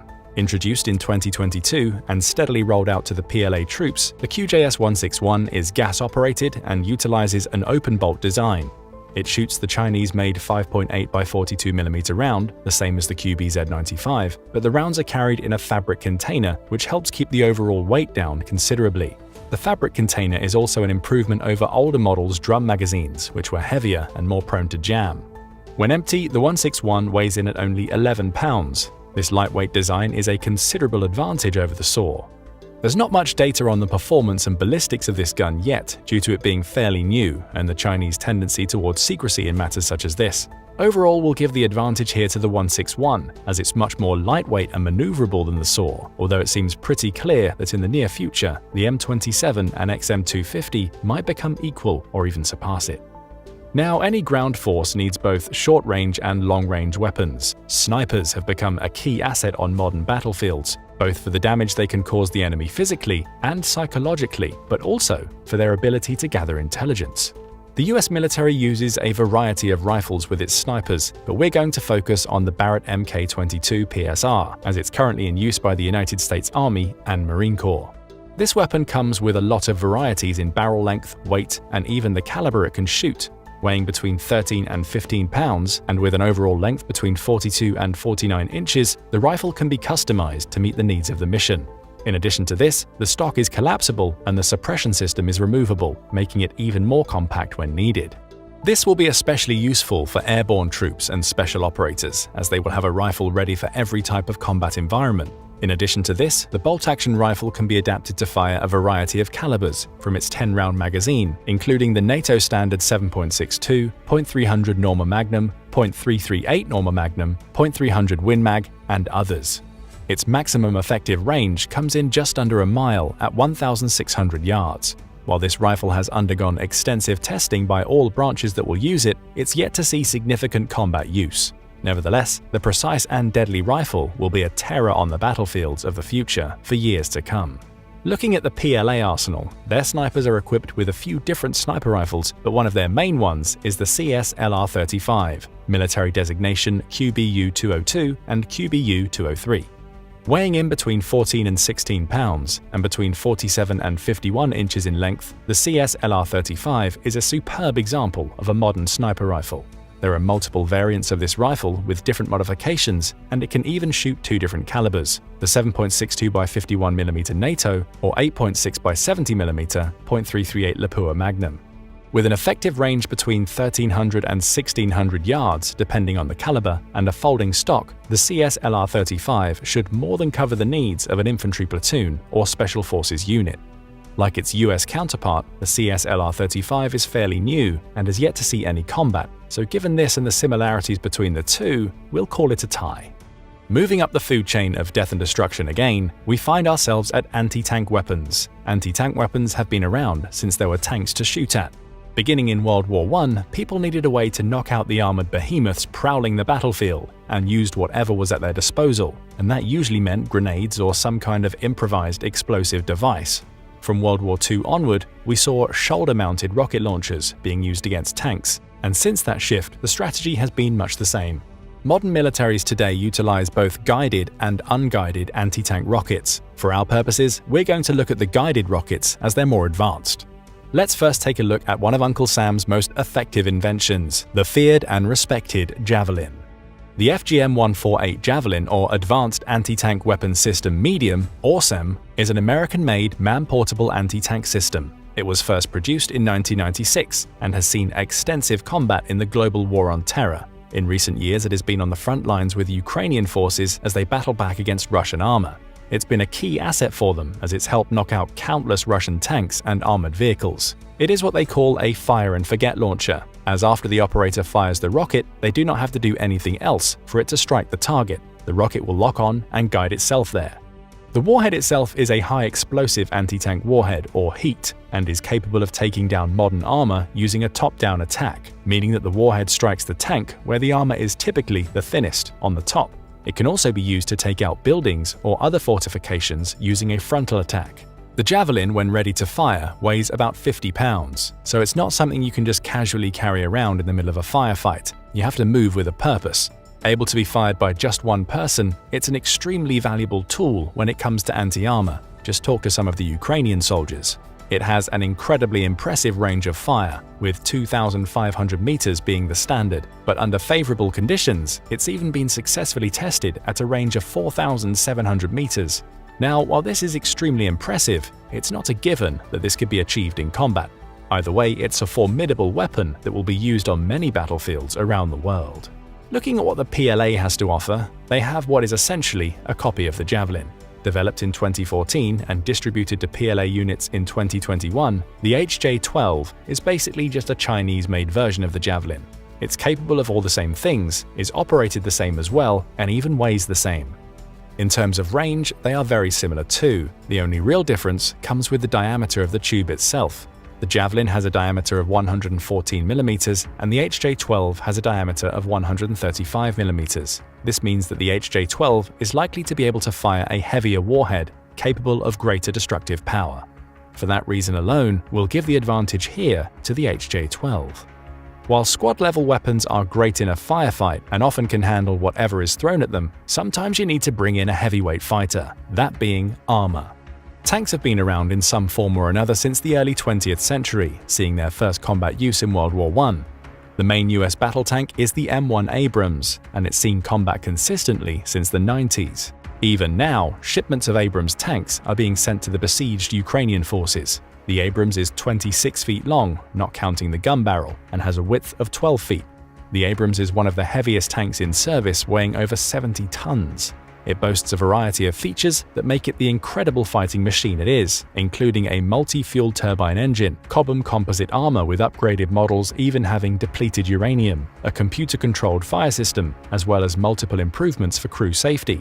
In terms of weaponry, the later models are now equipped with a 105mm cannon and multiple 50 caliber machine guns. The cannon has an effective range of between 3,000 and 4,000 meters. The depleted uranium being added to the later models drastically increased the overall weight of the tank, as well as also increasing the protection. Additional upgrades over the years have seen reactive armor added as well. The Type 99 is very similar to the Abrams. It's 3 feet shorter at 23 feet and lighter, weighing in around 64 tons. Being smaller and lighter might be seen as a disadvantage, but this means that they are able to be faster and more agile. The Type 99 is faster than the Abrams with a top speed of 50 miles per hour compared to the Abrams 42. It's also more fuel efficient, able to go about 311 miles before needing to refuel. The Abrams can only go 265. In terms of armor composition, the Chinese guard this secret very closely, so little is known. Although it is thought that the Type 99 armor is similar to the Abrams in general, it's also thought to have an advanced explosive armor system as well. Explosive armor systems are key to combating advanced anti-tank and armor-piercing missiles. In terms of armament, the Type 99 has the ZPT-98 cannon, which is similar to a Russian design and comes in at 125mm. It has an effective range of about 3,000 meters. Both tanks can fire a variety of shells, from high explosives and armor-piercing rounds to anti-personnel rounds. The Abrams also has something the Type 99 does not: a fourth crew member. This crew member's job is to load the shells. This is done by an autoloader on the Type 99. As it currently stands, the autoloader can load and fire 8 shells a minute. A human in similar conditions has the potential to be faster. So, looking at the Abrams and Type 99, they are both incredibly impressive tanks, but we have to give the edge to the Abrams here. Not only has it proved its efficiency in combat for 20 years, but it also has the edge when it comes to range and fire rate. If we knew more about the Type 99, we may change our answer, but until more is revealed or we see them go head-to-head, the Abrams is the winner, although it's close. Shifting gears and going up to the sky, let's look at air power. The Lockheed Martin F-35 Lightning II is a 5th-generation aircraft and is incredibly impressive and versatile. Since being developed in 2006 and slowly rolled out to the US military, it's become one of the most expensive aircraft on Earth. The F-35 features unmatched stealth, sensor fusion, the most powerful engine out there for fighters, and the most advanced radar system in the world. The pilots are even being equipped with an augmented reality helmet that improves their awareness and effectiveness in combat. I think it's safe to say we're close to Star Wars-level weapons here. The F-35 has a wingspan of 35 feet, a length of 51 feet, and a maximum speed of about 1,200 miles per hour, or Mach 1.6. Its single Pratt & Whitney F135 PW100 engine also boasts a thrust of 40,000 pounds and an afterburner for supersonic flight and quick acceleration. The F-35 has a combat range of about 1,380 miles and a ceiling of 55,000 feet. In terms of weapons, the F-35 can support a payload of up to 18,000 pounds. If it's in the configuration known as Beast Mode, yes, it's really called that, the F-35 can support up to 22,000 pounds of payload. It has a 25mm cannon, as well as up to 6 missiles, 8 bombs, and 4 laser-guided bombs. Not too shabby. The Chinese counterpart is also a 5th-generation aircraft and is known as the Chengdu J-20. This was the first Chinese aircraft that was put on public display when it was unveiled, although like everything else, the Chinese are very secretive about its specifics. What we do know is that it's a twin-engine aircraft with 2 Shenyang WS turbofans and also has an afterburner. Its top speed is around Mach 2.25 or 1,725 miles per hour, which makes it much faster than the F-35. It also has a combat range of about 1,100 miles and a ceiling of 66,000 feet. For weapons, the J-20 features a similar loadout in terms of precision-guided munitions, but the real difference is that the J-20 does not have a cannon like the F-35. That means that if the J-20 were to get into a dogfight, all it would have is air-to-air missiles. So who would win if such a dogfight were to happen?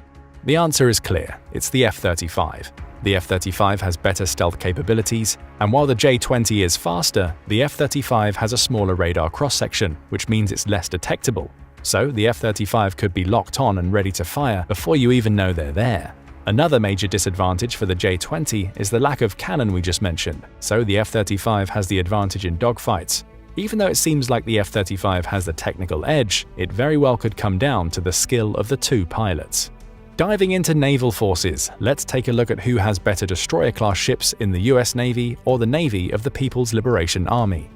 A major undertaking by the US Navy in recent years was building 3 of the Zumwalt-class destroyers. These next-generation destroyers are among the most advanced the Navy has to offer, with state-of-the-art stealth systems that allow it to move like a ghost through the water, as well as a brand-new propulsion system and wave-piercing tumble-home hull.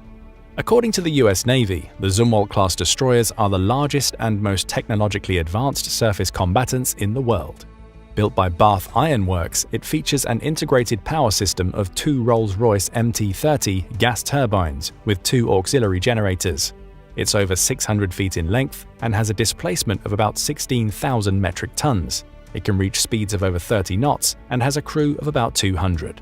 In terms of weapons, it has two 30mm gun systems, two 155mm advanced gun systems, and 80 vertical launch cells for a variety of missiles. It's capable of many different offensive and defensive capabilities, including long-range precision strike, anti-air warfare (AAW), anti-submarine warfare (ASW), and anti-surface warfare (ASUW). It even has the capability to launch an MH-60R helicopter.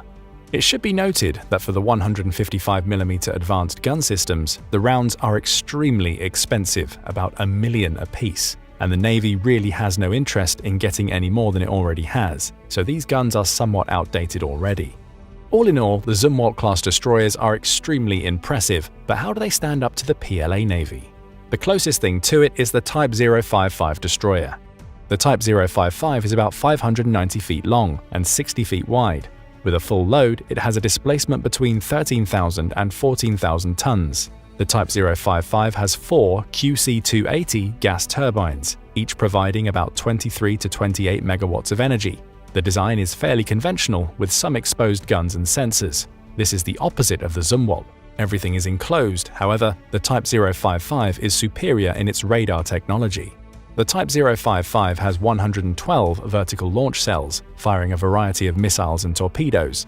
It also features a 130mm gun on the bow, as well as several other close-in weapon systems for a last line of defense. Overall, the two ships are similar, but will have different missions. The Type 055 will focus on air and sea defense, while the Zumwalts will be focused more on targets on land and firing from close to the shore. So while they might be similar in some respects, they are for different purposes, and we cannot give a clear edge to one or the other.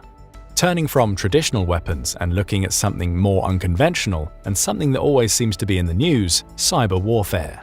Obviously, we don't have a ton of information about what all goes into the cyber warfare departments or what they're capable of. They'd be pretty bad at their jobs if you could just read that info online. The US Cyber Command was founded in 2010 and seeks to unify the direction of cyberspace operations while continuing to bolster the Department of Defense's cyber capabilities overall. Its mission statement reads, US Cybercom plans, coordinates, integrates, synchronizes, and conducts activities to direct the operations and defense of specified Department of Defense information networks, and prepare to, and when directed, conduct full-spectrum military cyberspace operations in order to enable actions in all domains, ensure US allied freedom of action in cyberspace, and deny the same to our adversaries. Since 2015, the US has added an additional 133 new cyber teams to its arsenal. These include 13 national mission teams to defend against broad cyber attacks, 68 cyber protection teams to defend priority DoD networks and systems against priority threats, 27 combat mission teams to provide integrated cyberspace attacks in support of operational plans and contingency operations, 25 cyber support teams to provide analytic and planning support to the national mission and combat mission teams. Estimates of how many personnel are in Cyber Command range from 6,000 to 20,000. The mission of Cyber Command is to operate both offensively and defensively across the globe, combating malicious actors, counter ransomware attacks, and provide support to the DoD. How do the Chinese stack up in the new front lines of the cyber landscape? Again, everyone is incredibly secretive when it comes to cyber, but what we do know is that the Chinese have multiple units or groups actively engaging in cyber warfare at any given time. Some of these units are within the PLA, some within the government, and other various ones. It was estimated in 2017 that they had between 50 and 100,000 personnel designated as hackers, but who knows whether this is true or not. The Chinese military described their objectives in terms of cyber warfare capabilities as follows: cyberspace situational awareness, cyber defense, support for the country's endeavors in cyberspace, and participation in international cyber cooperation. Who has the advantage? Unless you have top-secret security clearance, I don't think any of us can truly answer that question. So as things continue to unfold, we'll just call this one a draw as well. Last but certainly not least, let's look at the biggest, baddest, and most horrifying weapons of all: nuclear. The US nuclear capabilities on land consist of about 450 launch sites, capable of firing the Minuteman III ICBMs, with 14 nuclear-capable submarines and over 60 nuclear-capable heavy bombers. Since tensions with Russia and China continue to climb, the US military is working toward modernizing and upgrading its nuclear defense systems. Overall, it's estimated that the US has about 5,000 warheads in total. For reference, a Minuteman III ICBM is about 60 feet in length, weighs 80,000 pounds, and has a range of 8,700 miles. They're each armed with 3 W62 Mark 12 warheads that each contain over 170 kilotons of TNT. The Chinese nuclear arsenal is estimated by the Pentagon to contain between 400 to 500 warheads, possibly reaching over 1,000 by 2030. Not much information about Chinese capabilities is publicly available, so we can only speculate. Who gets the advantage? It doesn't really matter after the first one detonates. Whether you have 20 or 20,000, it's all downhill after that initial boom.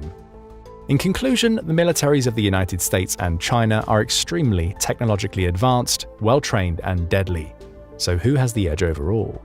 You can compare them and argue this point or that, but at the end of the day, none of it matters until the troops and equipment meet on the battlefield. Both sides have incredibly impressive troops and hardware, but the US is the only one with recent combat experience, so if any theoretical advantage is to be had, it would be that. Either way, let's just hope that the US and PLA troops never actually meet on the battlefield. A conflict between these two global superpowers would bring about nothing but widespread death and destruction to millions. No one wants that, except maybe the ones selling the weapons. So as tensions continue to escalate, just remembering how many nukes there are in the world might help everyone take a deep breath. If you enjoyed today's video, don't forget to like and subscribe, and let us know what you think in the comments. Now go and check out the US M1 Abrams versus the Chinese Type 99 tank battle, or click this other video instead. Last year, China's military leadership underwent seismic shifts, leading many on the world stage to wonder if there are deep-rooted issues plaguing the nation's defense forces. Some of these questions were fueled by widespread corruption allegations, over a dozen senior staff officers being let go from their high-ranking positions, and even some suspicious unexplained deaths among the top brass. But while many nations were recently growing concerned over President Xi Jinping's aspirations for invading Taiwan, a bombshell report from Bloomberg has many rethinking China's capability of taking over the populated island.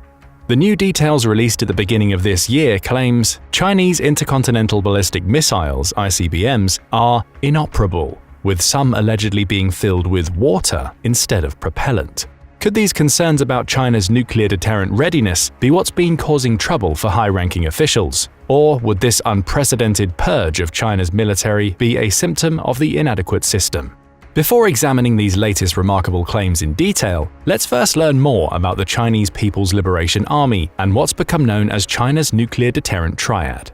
The People's Liberation Army, or PLA, is the armed wing of the Chinese Communist Party and the military force of the People's Republic of China, with over 2,035,000 active personnel split among 5 service branches: the Ground Force, Navy, Air Force, Rocket Force, and Strategic Support Force. China's military is the largest in the world. But it's been described as massive but sluggish by experts. Sheer size can't compensate for technological advancements, as we've seen recently with the Russo-Ukrainian conflict. The People's Liberation Army Rocket Force, PLARF, is the main strategic missile force of the PLA and consists of at least 120,000 personnel. The ARF branch is arguably Xi's favorite, considering the amount of money and manpower put into the branch. It's responsible for controlling nuclear and conventional strategic missiles, and intelligence says it's rapidly expanding. This has caught the eye of many global leaders on the world stage because the ARF ballistic anti-ship missiles are the foundation for China's advanced nuclear counterattack capabilities and their anti-access area denial, or A2AD, system. China is attempting to modernize. How is it faring? United States policymakers and intelligence officials alike have all been historically frustrated and surprised by announcements coming from President Xi and his inner circle. One of the more recent announcements, that Xi has devoted billions of dollars to his aim of transforming the military into a modern force, is among one of many new surprises. One report notes that Xi has specifically pumped billions into buying and developing equipment to build this world-class military by 2050, with Beijing's defense budget growing faster than its economic capacity. With rising global tensions, this decision could end up crippling the machine that made China so wealthy. The crown jewel? The People's Liberation Army Rocket Force, or ARF, an organization that manages conventional and nuclear missiles. But not everything surrounding the ARF has gone to plan. Many details regarding China's missiles and their nuclear strategies remain unconfirmed by open sources, likely for their own national security reasons. But there are some important facts publicly known about what type of weaponry and capabilities the ARF could have access to. China is known to have deployed road-mobile ICBMs as part of its nuclear deterrent triad, along with silo-based and submarine-launched capabilities. This nuclear deterrent triad is one that analysts have been trying to better understand and has many on the global stage fearing what a war with China would look like. America has been interested in learning more about each arm of the triad, but more recently, the silo-based and road-mobile ballistic missile capabilities have been of particular interest. To learn more about these bases, American intelligence officers have started to look to the skies using satellites to learn more. Satellite imagery analysis has identified certain areas in remote western regions of China as potential operating areas for road-mobile ICBM units. Each base is given a single identifier, a number from 61 through 67. It's reported that Base 67 serves as the PRC's central nuclear weapons storage facility. The 67th base is located in Baoji City, Shaanxi Province. There are eyes in the sky covering the base, watching for trucks coming in and out and plotting construction transformations over time. More recently, with ARF monetary expansions, analysts are continuing to assess what's changing in the military landscape. Notably, there's a city called Hami, which is located in Xinjiang, in northwestern China. Some analysts have speculated that this general area could potentially host deployment locations or facilities related to China's road-mobile ICBM forces. To that end, satellite images shared by the Federation of American Scientists, FAS, point to the likelihood of a missile silo field in Hami's deserts. Specifically, there's a 250-foot by 180-foot structure that's been seen from above on July 25, 2021, and matches a similar blueprint to a known missile training site photographed in Jilantai that same year. However, there isn't definitive publicly available information specifically confirming the existence of a major missile field or operating base for ICBMs near Hami, and other experts warn that some of the silos seen by our defense satellites are likely to never be filled with real missiles, but with decoys. Now let's get to the elephant in the room: China's nuclear strategy and no first use policy.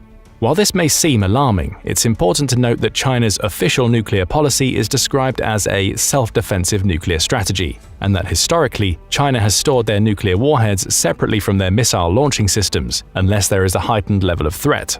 Their policies would indicate that they're not rushing to pull the trigger on a nuclear war. In 1992, China ratified the Nuclear Non-Proliferation Treaty, making it one of 5 states pledging to not use nuclear weapons as the go-to first weapon under any circumstances. China has pledged to what they call No First Use (NFU), meaning they say they will never launch nuclear weapons against any nuclear or non-nuclear nation, and to only use them in retaliation if attacked by nuclear weapons. The People's Liberation Army also pledges to deter other adversary countries from leaning toward nuclear options in wartime. This is known as minimum deterrence. China also publicly opposed engaging in a nuclear arms race, and they've even called for a complete prohibition and the thorough destruction of global nuclear weapons. In practice, this translates to the People's Liberation Army maintaining a modest, agile, and diversified nuclear triad. The fact of the matter is that intelligence indicates China's nuclear arsenal remains relatively small compared to what the US and Russia have, which is why China's scarcity, mobility, concealment, and advanced nuclear counterattack capabilities are much higher on America's radar than the bombs themselves.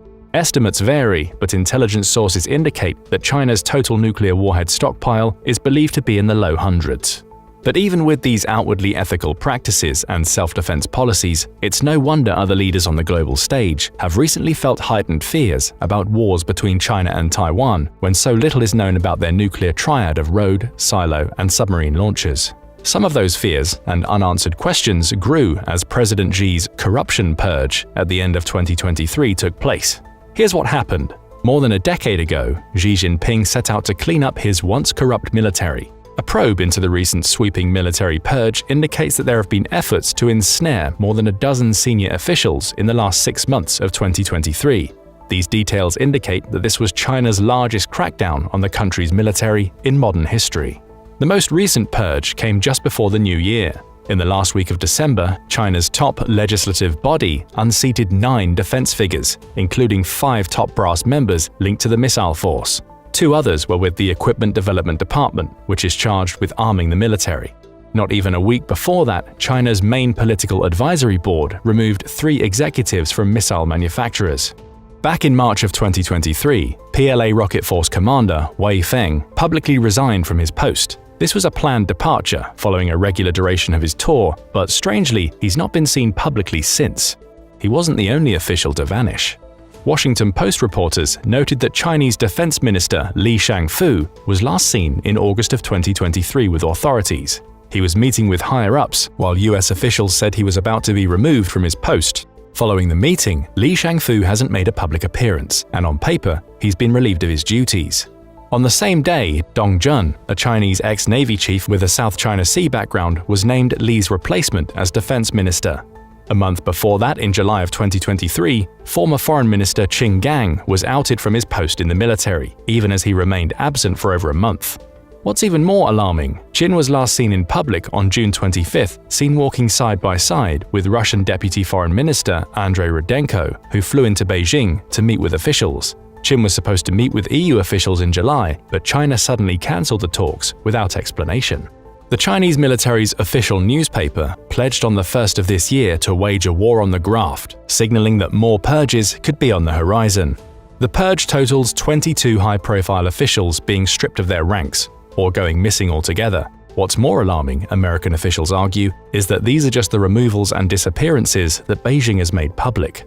They point out that the military doesn't typically announce removals or internal investigations, so these public comments and leaked information have raised eyebrows. It's even started to gain traction online. News of Li Shangfu's disappearance got traction on X thanks to a tweet from Rahm Emanuel, the US ambassador to Japan. Emanuel tweeted, "President Xi's cabinet lineup is now resembling Agatha Christie's novel And Then There Were None. First, Foreign Minister Qin Gang goes missing, then Rocket Force commanders go missing, and now Defense Minister Li Shangfu hasn't been seen in public for 2 weeks. Who's going to win this unemployment race? China's youth or Xi's cabinet?" Some US officials have worried that this purge is indicative of an ideology shift in China's defense and military strategy, but after the Bloomberg report from January of 2024, the newfound intelligence indicates that we may have nothing to worry about. Not even a week into the new year, Bloomberg's investigative journalists uncovered information from US intelligence which states that President Xi's military purge is a direct result of the widespread corruption attempting to undermine his efforts of modernizing the armed forces. Much of this corruption is said to be so concentrated inside the ARF that American officials now believe President Xi is less likely to initiate military action in the coming years. This is major news, considering the world has been holding its breath to see what would happen between China and Taiwan. According to the groundbreaking Bloomberg article, there are allegations that some of China's ICBMs were filled with water instead of actual rocket propellants, but the outlet did not say what sort of missiles have been filled with water or how they came to know that fact. Analysts have taken issue with this claim, noting that even if US intelligence reportedly detected issues with several of China's missiles during transportation and handling, they were likely dealing with their liquid-fueled road-mobile DF-41 ICBM. Even if the intelligence reported that the missiles appear to have been compromised, filled with engineered materials rather than functional rocket fuel, this would simply render the missiles ineffective. In other words, if China was using water as fuel for their missiles, it would be self-sabotaging and destroying the artillery. These defective ICBMs set off alarms within US intelligence about potential quality control problems in China's nuclear forces. The issues are alleged to have prompted the internal purge by Xi, targeting people he must have deemed responsible for the flawed weapons. If this is true, it could undermine China's claims of having an advanced and reliable nuclear deterrent capable of threatening the US homeland. However, the specifics remain classified US intelligence, and China has dismissed such reports as disinformation aimed at maligning its military capabilities. While the Bloomberg's article's claims are explosive if accurate, the article notes they are based on unnamed intelligence sources. The Bloomberg report also did not specify the exact site where the missile silo doors reportedly malfunctioned. China has officially denied the allegations as false propaganda intended to denigrate its military and strategic programs. But how are folks reacting to all of this? America's relationship with China and their growing military has always been a hot-button issue, so it's no wonder experts have been asked to comment on the developing situation. When the original Bloomberg story ran, spokespeople for the White House National Security Council didn't immediately comment. When asked about the US intelligence, Lieutenant Colonel Martin Miners, a Pentagon spokesman, said the Department of Defense's annual China report discusses Xi's efforts to strengthen and accelerate anti-corruption investigations. They didn't provide additional details. Stephen Bryan, who served as a staff director of the Northeast Subcommittee of the U.S. Senate Foreign Relations Committee and as a Deputy Undersecretary of Defense, was skeptical about the theory of using water to replace fuel. For an op-ed article posted on January 9, 2024, for the Asia Times, Bryan said that the idea that water is substituted for fuel is preposterous. Corrosion-prone rockets are kept empty until needed. Articles about the ICBM DF-5B seem to back up Bryan's comments. The corrosive and hazardous nature of the liquid fuel means the missiles are often sitting with empty tanks and are fueled just before launch. Reports even note that if a missile has been filled with fuel ahead of a launch, but the mission is scrubbed, the missile has to have the fuel emptied immediately and have its tanks cleansed with valves and seals replaced. Bryan also claims that the intelligence, originally cited by Bloomberg, leads to more major questions than substantial answers, noting that from his background experience, President Xi is trying to cover up something else. Bryan believes that water in missiles and silo lids that don't close are smoke and mirrors, and that our US intelligence should be really focusing on the generals and ministers being purged from the Chinese military. He asks, would President Xi really reach as far down into the military ranks as he has, unless there's a more serious reason? Alfred Wu, an associate professor at the Lee Kuan Yew School of Public Policy in Singapore, agrees, telling Reuters that analysts should look at the evidence of internal corruption over equipment procurement by the PLA rocket force. More heads will roll, Wu said. The purge that centered around the rocket force is not over. Yun Sun, the director of the China program at the Stimson Center, a Washington, D.C.-based think tank, believes this purge could leave the ARF temporarily weakened. No one with that type of power wants to feel backed into a corner or humiliated on the world stage. The strategic nuclear force is what China relies on as the bottom line of its national security and the last resort on Taiwan, said Sun. It will take some time for China to clean up the mess and restore confidence in the rocket force's competence and trustworthiness. It means for the time being, China is at a weaker spot. Online sleuths seem to have their own theories about what this could all mean. One Redditor suggested that saying the missiles were filled with water is actually a translation error, since in Chinese the word pumping water and exaggerate share the same writing. Similarly, a YouTube commenter shared that guan shui literally translates to fill water as a blanket Chinese slang term used to describe replacing any material with cheaper substandard material to increase profit margin. This would again explain why water was specifically brought up in the US intelligence. Another Redditor said that they believe it's possible the top brass who were fired from the ranks had their titles stripped as a result of not being able to procure enough fuel. However, speculation about what happened to the Chinese generals who have been purged has spread like wildfire, with many people speculating that these individuals may not be alive anymore, citing the PLA's emphasis on staying vigilant against graft, citing a battle against corruption in their New Year's Day statement. Developing US intelligence argues that China's ongoing military purge has stemmed from serious equipment issues. These issues, put on blast for the global stage, show Xi's army and the rocket force as China's main nuclear arm, as weak and incapable of carrying out attacks, like the very attacks many fear against Taiwan. To that end, many point to the recent downfall of generals, top brass disappearances, and internal affair investigations as to the real problem, raising questions about whether there's been proper oversight into these massive military investments. These problems will likely dissuade China from risking any military clashes in the near term. But what do you think about China's military modernization? Is China really upgrading, or is it all just numbers and show? Let us know in the comments. Now go and check out why China's man-made military islands are a disaster, or click this other video instead. And don't forget to hit that subscribe button for more great military content. How do we really know what's powerful and what's just show? This question gets pretty interesting when you look at China's military growth under Xi Jinping since 2013. They're now rolling with the world's second biggest military budget and might even spend 4% of their GDP on defense. For a somewhat overlooked military force in the 2000s, China has jumped up to having the biggest navy around, complete with modern aircraft carriers and a bunch of high-tech gear. But here's the thing, is China's military muscle as strong as it looks, or is it overhyped? Could it be more of a paper tiger than a real powerhouse? In this video, we're going to dig into these questions and try to figure out what China's military is really made of. Russia's invasion of Ukraine naturally prompted a second look at the supposedly new and improved Chinese military. For years under Putin's rule, Western experts feared the supposedly modern military Moscow was building, only to find that it stumbled forward in Ukraine through sheer mass, taking hundreds of thousands of casualties in exchange for minimal territorial gains over 2 years. Could something similar be at work in China? Was it another example of an authoritarian country trying to look stronger than it really was? Modernizing China's military has been one of Xi Jinping's top priorities since taking power, but over the second half of 2023, he still saw the necessity of going through another purge. 9 generals from the People's Liberation Army were fired. 3 of those were serving in the PLA's prized rocket force, which oversees China's vast stockpile of conventional missiles and its nuclear arsenal. Another of the sacked officers was the naval commander responsible for the South China Sea. Even China's defense minister, Li Shangfu, was fired and replaced. Other sacked officers were responsible for procurement of supplies. Military equipment suppliers have also been on the chopping block.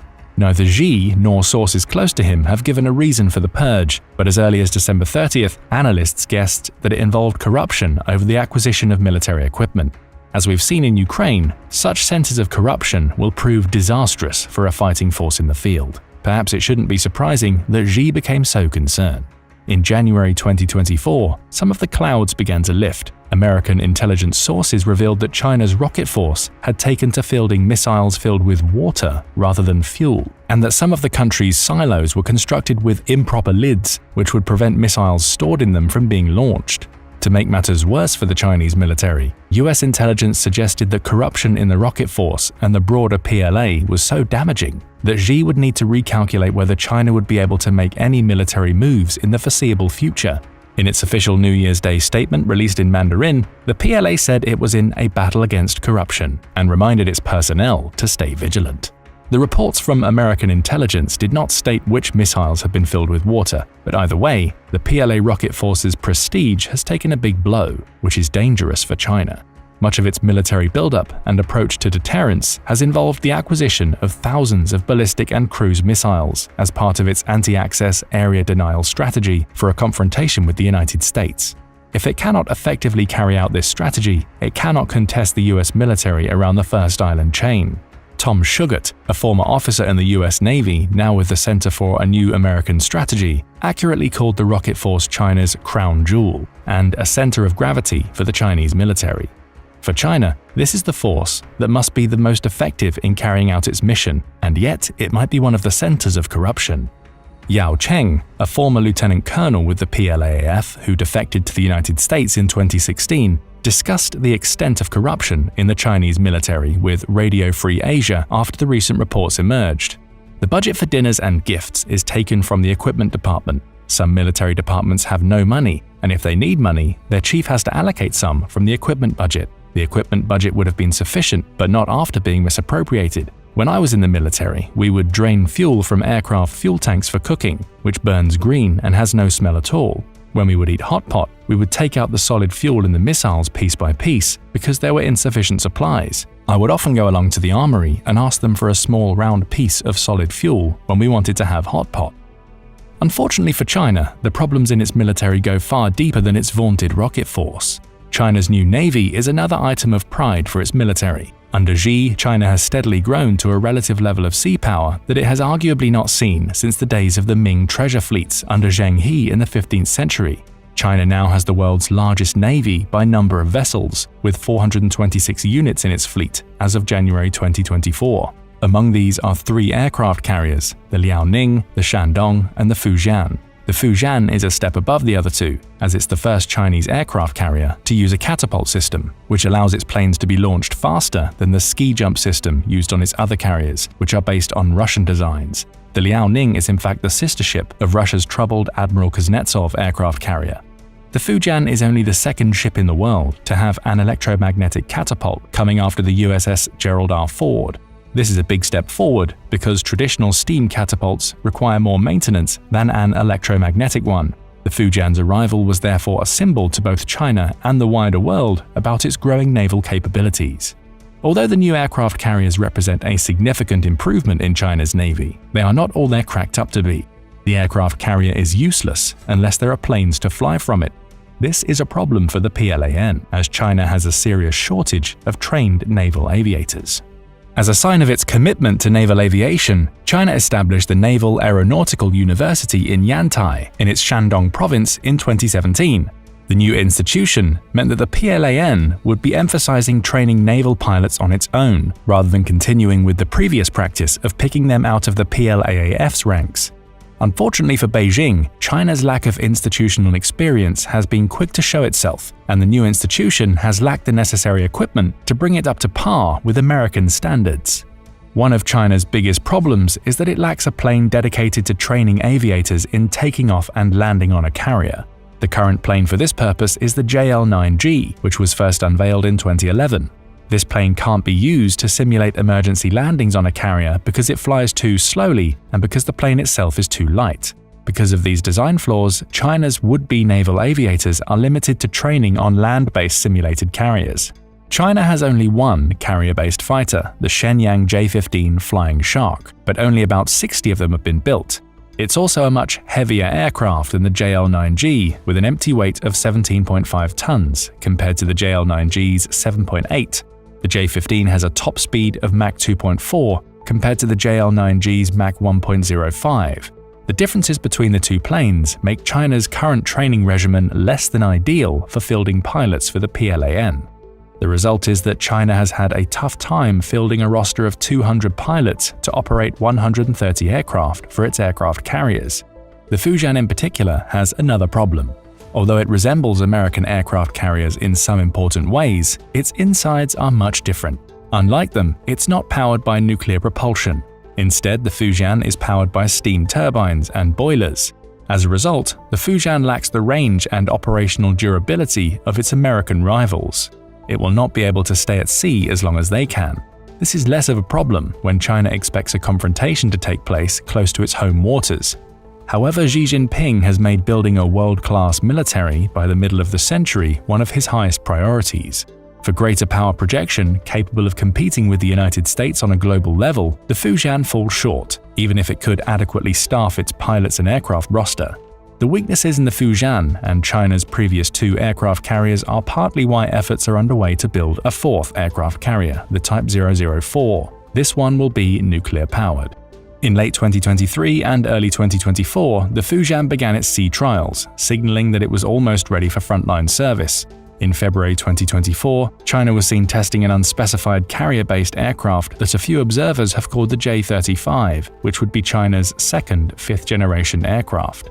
We will need to wait and see how this plane could change the situation. Even so, China still lags significantly behind the United States in naval aviation experience, and that is a gap harder to fill than the number of aircraft carriers. China has also made significant improvements to its air force in the past 10 to 15 years. Prior to that, it was often operating obsolete second-generation aircraft. This is no longer the case, with the PLAAF now relying on the fourth-generation J-10 and J-16 and the fifth-generation Chengdu J-20 Mighty Dragon. The J-20 in particular is an item of pride for the Chinese brass. It's the third fifth-generation aircraft to be produced in significant numbers. American war planners respect it enough to make giving the F-35 its Block 4 upgrades a high priority. One expert said that he thought a contest between the current F-35 and J-20 would be uncomfortably close. The J-20 had its maiden flight in 2011, came into service in 2017, and recently got a new engine, the domestically produced WS-15, which is expected to enter service in 2025. It had previously used the Russian-made AL-31 engine, developed for the fourth-generation Su-34, which limited its capabilities. The new engine is expected to allow the J-20 to fly at supersonic speed without afterburners for extended durations and to provide greater thrust and maneuverability. Aviation experts expect the WS-15 to make the J-20 the world's leading aircraft in thrust output until sixth-generation fighters like America's NGAD arrive on the scene. The J-20 has other formidable capabilities. It can engage targets from beyond visual range, as it comes armed with long-range missiles like the 200km PL-15 and the purported 300km PL-21. The J-20's exact radar system is unknown, but it is believed to be an AESA radar that possibly features stolen technology from the F-35.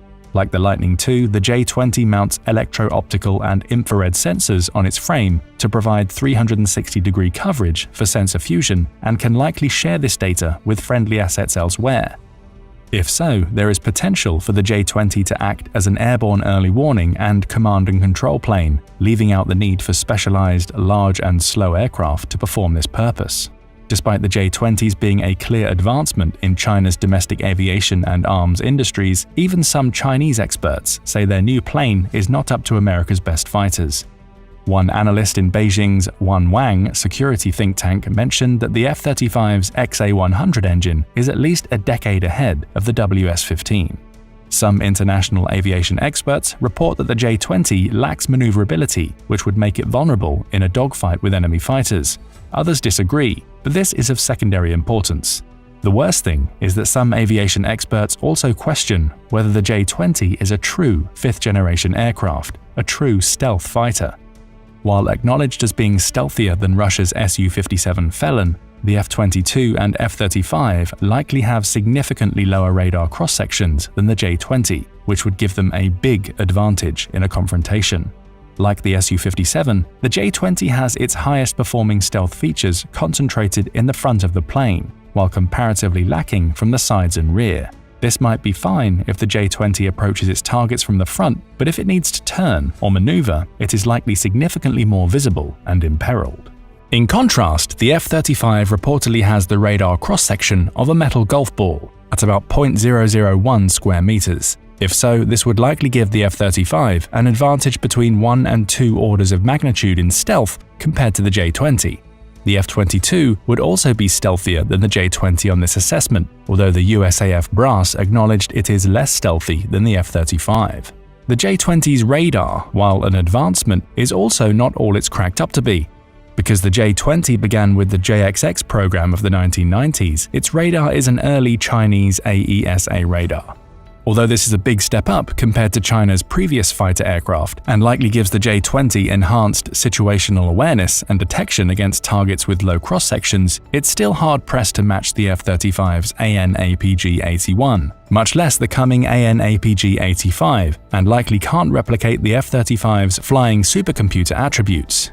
Although we cannot know for certain unless we see an actual confrontation, it's likely that America's fifth-generation fighters will be able to avoid detection and shoot the J-20 down before it can spot them. The J-20 is also probably at a disadvantage against the F-22 in a dogfight. China's newest bomber may have more unrealistic claims.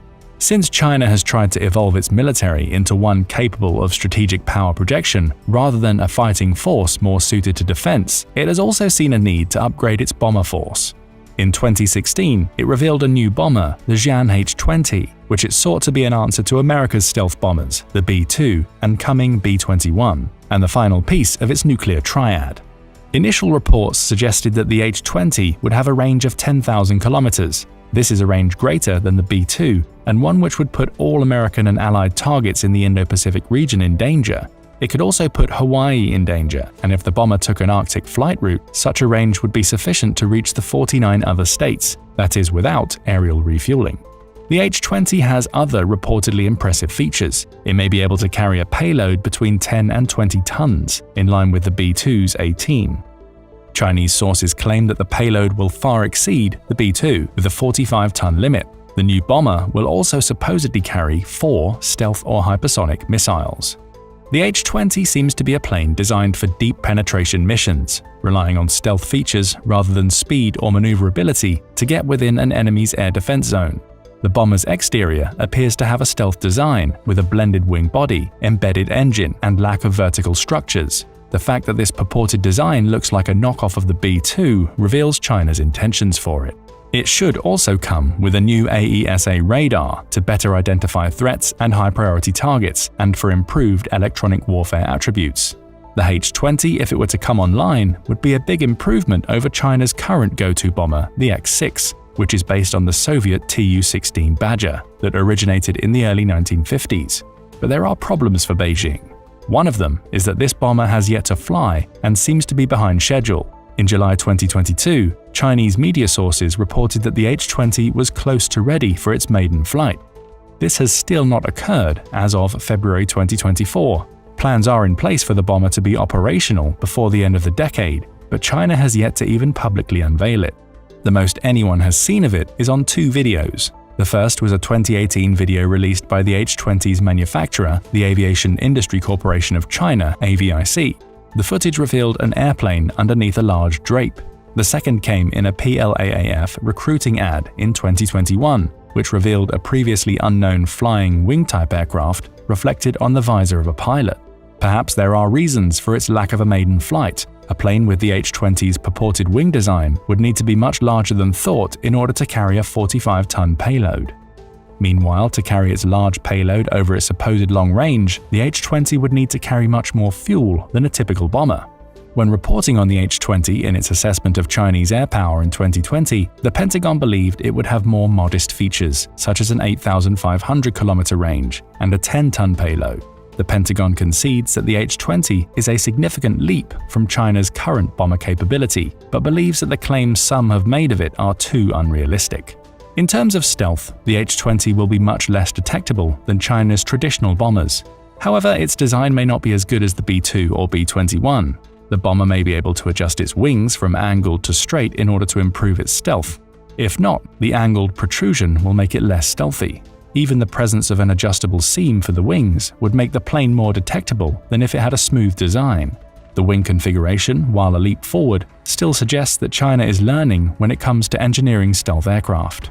There is no doubt that China's military has come a long way in the past 25 years, particularly in the past 10 under Xi Jinping. It's closed the gap in capability with the United States, but its problems only reveal how far behind it was to begin with. China still lacks experience in creating a combined arms military with cutting-edge technology. It would be dangerous to assume that most of China's missiles are filled with water, as we saw what its rocket force, air force, and navy are capable of in exercises off Taiwan in 2022 and 23. However, as recent events have made clear, China's military also suffers from internal problems. Corruption will likely continue within the PLA's ranks. Though the pay structure has improved, officers are still not paid well, and military expenditures lack transparency. Realities like this make double timing a natural response. China's long-term demographic problems will also pose a problem for its military. With an aging population, it will have increasing difficulties in recruiting new personnel. The PLA has presented a bold and aggressive new face to the world, but behind the facade, it still has many shortcomings if it plans on challenging the US military for global dominance, as Xi Jinping wants it to do. What do you think about China's supposed latest and greatest gear and the corruption scandal that broke out between late 2023 and early 24? What else might China be hyping, and what other problems might Xi Jinping's China dream have in manifesting into reality? Don't forget to let us know your thoughts in the comments, and make sure to hit the like button and subscribe for more military analysis from military experts. American forces are in Taiwan. On March 20, 2024, Taiwanese authorities confirmed that the United States has stationed troops on several islands inside the Taiwan Strait, and what's more, those troops are there on a permanent basis. The news must have angered Xi Jinping, especially given that one of the islands now hosting American forces is just 1 mile away from China and its southeast coast. It's a move that is sure to stir up some controversy, especially as the United States officially hasn't had troops stationed in Taiwan since 1979. That year heralded the normalization of relationships between America and China, with the US choosing to remove any direct presence on the island to maintain that relationship. Instead, all coordination between Taiwan and the US over the last 4 decades has come via the American Institute in Taiwan, essentially the US embassy in the country, so the presence of troops now is a huge turnaround from the last 4 decades of policy, all of which leads us to a question: why now? Specifically, why has the US decided to station troops in Taiwan, knowing that the move, especially now it's been revealed, could anger Xi Jinping? The first answer may come from Xi himself. Xi has made no secret of the fact that he believes that Taiwan should be part of a unified China. He makes historical claims based on the Qing Empire's ownership of the island in the 17th century to prove that point. Japan later claimed the island, following its defeat of the Qing Empire in 1895, only for China to briefly hold the reins again following World War II, when Japan was defeated. What followed was several decades of conflict between Taiwan and China. That conflict stemmed from the battle between Mao Zedong's Communist Party and General Chiang Kai-shek's Kuomintang, or Nationalist Party. When Mao defeated Chiang in China itself, the general fled to Taiwan, establishing his rule on the island, dubbing it the Republic of China. And therein lies the root of Xi's argument. He believes that Chiang's rule in Taiwan means that the island has always been a part of China's territory, with its independence and autonomy over the last 60 years or so flying in the face of the supposed fact that Taiwan should be part of China. However, the Taiwanese people use the very same history to argue for their independence. To them, the island was never a part of the modern Chinese state, formed by the Chinese Communist Party in 1911, or part of the People's Republic of China that came into being under Mao Zedong in the 1940s. China's rule of the island demonstrated Taiwan's independence rather than its subservience. Today, if you ask Taiwanese people how they identify their nationality, around 62% will say Taiwanese, with 31% saying they're both Chinese and Taiwanese. The rest, a tiny percentage, claim to be Chinese alone, as of 2023. To Xi, those statistics are irrelevant. He made that much clear in his annual New Year's address on January 1, 2024, during which he made a special point to claim that Taiwan would surely be reunified with China at some point in the near future. That speech was remarkable in its own right, not because of the message itself. China and Xi have long claimed that Taiwan should be part of China, but rather it was the tone that Xi used to make the claim that startled many. In the previous year's message, Xi had been much more conciliatory, calling Taiwan a part of the same family as China. The 2024 address seemed to carry a veiled threat, with some suggesting that it hinted at Xi's intention to use military force to take the island, perhaps even during this year. There had been plenty of hints towards this in the months leading up to the address, as well as in the months that followed. China has grown increasingly bold in running military drills in the Taiwan Strait, with many of those drills encroaching on Taiwanese territory. Take its aerial incursions during the early 2020s as an example. In 2020, China flew 380 planes over Taiwan's Air Defense Identification Zone, or ADIZ, a region under Taiwanese control that the country monitors as a means to prepare its air defenses. Each violation was essentially a warning to Taiwan, letting the island know that China isn't afraid to be on the country's radar, and they kept coming. With 2021 came 960 incursions, nearly triple those of the year prior, with fighter jet sorties increasing dramatically to 538. Xi became even bolder in 2022, sending an enormous 1,727 planes into the ADIZ, including several bombers and even the H-6, which is a nuclear-capable plane that could, in theory, drop a nuke on the island if needed. To Taiwan, these sorties are clear shows of aggression from a country that intends to overrun and take control of the small island nation. They're also far from the only examples of China testing the Taiwanese waters. November 2023 brought with it reports that 9 Chinese aircraft had crossed the Davis Line, a hypothetical line drawn through the Taiwan Strait that essentially divides the body of water into Taiwanese and Chinese halves. That drill included several of China's J-10 and Su-30 fighter jets, as well as aircraft dedicated to electronic warfare. That was just one of many such drills in 2023. And in March 2024, Tsai Ming-yen, Taiwan's National Security Bureau director, made his opinions on the reasons for these drills clear. China is trying to get everybody else accustomed to the idea of it having an active military presence near Taiwan. They are trying to normalize their military activities, Tsai claimed, pointing out that many of the drills, which China calls combat readiness patrols, are timed to coincide with key diplomatic events, such as visits from foreign dignitaries. Even Xi's 2024 New Year's address came just 2 weeks before Taiwan held its elections. According to Tsai, these timings aren't coincidental. He believes that China was subtly coercing Taiwan into surrendering its autonomy through displays of its military and, by extension, its economic might. With China posing such a threat, albeit indirectly at the moment, it's easy to speculate that the presence of American troops in the country is a direct response to these combat readiness patrols, and it's a response that may have been made possible with the passing of a certain act in 2023, the National Defense Authorization Act 2023, or NDAA. The NDAA is passed annually, with each iteration essentially existing to dictate America's military approach for the year ahead. The 2023 version was notable for several reasons. First, it authorized $858 billion for national defense programs for 2024, with the House Armed Services Committee making a point that this amount was $45 billion more than President Joe Biden requested. The House's summary of the act even took a shot at Biden, claiming that this action would reverse the president's reckless cuts to our national security. But perhaps more pressingly, that same summary also claims that the act not only reaffirms the United States' support of defending Taiwan, but clears the way for the Indo-Pacific forces to conduct military exercises with the country, no matter what the Chinese say, as the summary puts it. It goes on to state that the 2023 NDAA will fully fund any military exercises the United States holds with its allies and partners in the Pacific, including Taiwan, in an effort to curb China's growing influence. All of that brings us back to what's happening in Taiwan at the moment. American troops are now stationed on and around the island, but how many and who specifically is there? The key thing to point out is that the United States hasn't started to amass thousands of troops in Taiwan.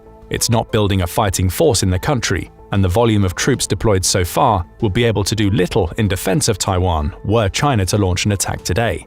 It's also worth pointing out that the United States hasn't officially confirmed the presence of its troops in Taiwan.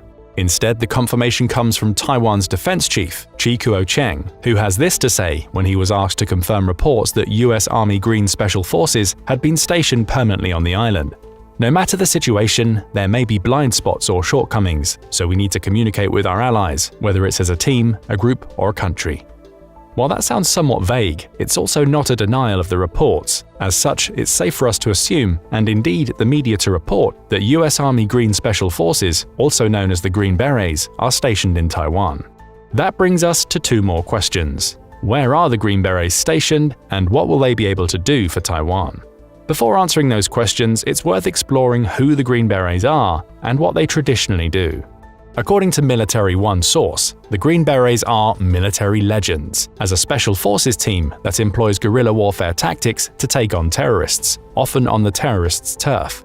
Their training takes 63 weeks to complete, divided into 6 stages, during which they learn new languages and take part in simulated missions at Pineland. Based in North Carolina, this facility mimics the terrain of a hostile foreign country, allowing the select few who make it through to hone their skills so they become extremely dangerous on the battlefield.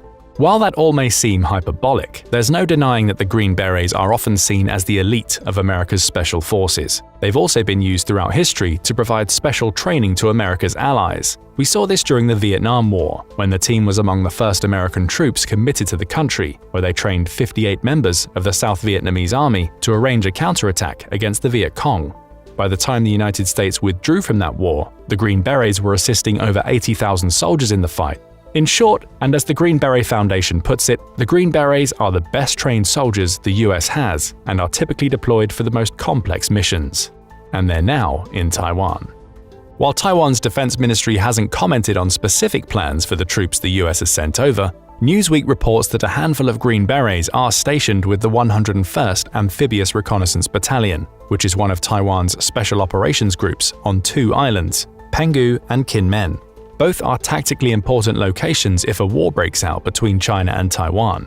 Standing almost directly in the middle of the Taiwan Strait, Penghu has been described as an island fortress by Forbes and is seen by many as one of Taiwan's most crucial lines of defense. Part of that cruciality lies in the island's positioning.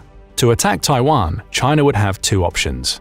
It could send an invasion fleet to the country's north, attempting to sail straight into the port that serves Taiwan's capital, Taipei. But doing so would be suicidal, at least for the first few waves of troops that attempt to invade, due to the extensive coastal defenses Taiwan has erected to guard Taipei. For that reason, the more likely route for China would be through the south of Taiwan. And to get there, China would have to either suppress or capture Penghu. That island is home to Taiwan's Skybow 3 surface-to-air missile system, which is capable of obliterating targets flying at altitudes of up to 27.9 miles, as well as the Seung-Fang 2 anti-ship missiles. These cruise missiles would subject any Chinese garrison that attempted to bypass the island to an absolute battery, meaning taking Penghu would be crucial to China's plans. That would be no easy task. Penghu is home to a permanent garrison of 60,000 troops who are equipped with artillery and around 70 M60 tanks. In the waters surrounding the tiny island, you'll often see a Taiwanese missile destroyer, a ship that exists almost solely to take out missiles fired by aircraft. So the island serves both offensive and defensive purposes. Its heavy fortifications mean that any attempted Chinese invasion would be long and arduous, with China likely to lose multiple soldiers to every one that Taiwan loses in its efforts to take the island. But China can't simply bypass Penghu. The island's anti-ship missiles put paid to that idea. As China attempted to take Penghu, it would face a battery of missiles focused on its ships, along with anti-air defenses designed to take out its aircraft. And the odds are that all of these capabilities would be supplemented by Taiwan's air force. Even if Penghu was eventually taken, the battle over the island would give Taiwan time to arrange defenses on the mainland, making China's invasion even more difficult. Then there's Kinmen. Also known as Quemoy, this small group of islands is governed by Taiwan but sits just 6.2 miles east of the Chinese coast and the city of Xiamen. Between the two locations lies Xiamen Bay, with any Chinese invasion attempt likely to include taking Kinmen. For Taiwan, that means Kinmen is the first line of defense. Here, the defenses built into the island are intended to batter the invading Chinese forces as best as possible so they're weakened before they ever reach the Taiwanese mainland. Knowing this, Taiwan has stationed an array of defenses among the 12 islands that make up Kinmen, including its 119th, 127th, and 158th Garrison Brigades. Those troops are supported by the 101st Amphibious Battalion, with whom the Green Berets are stationed, and the 584th Armored Brigade. But beyond that, little is known of the militaristic capabilities of the islands. According to Le Monde Diplomatique, the islands differ from Penghu because they have a large civilian population of up to 60,000 people. It also notes that the last reliable data we have about the island, which comes from 2014, suggests that there are 3,200 troops stationed there. Some argue that this means that Kinmen has lost some of its historical importance, at least in a military sense, especially as these numbers indicate that Taiwan has withdrawn forces from the islands over the last couple of decades.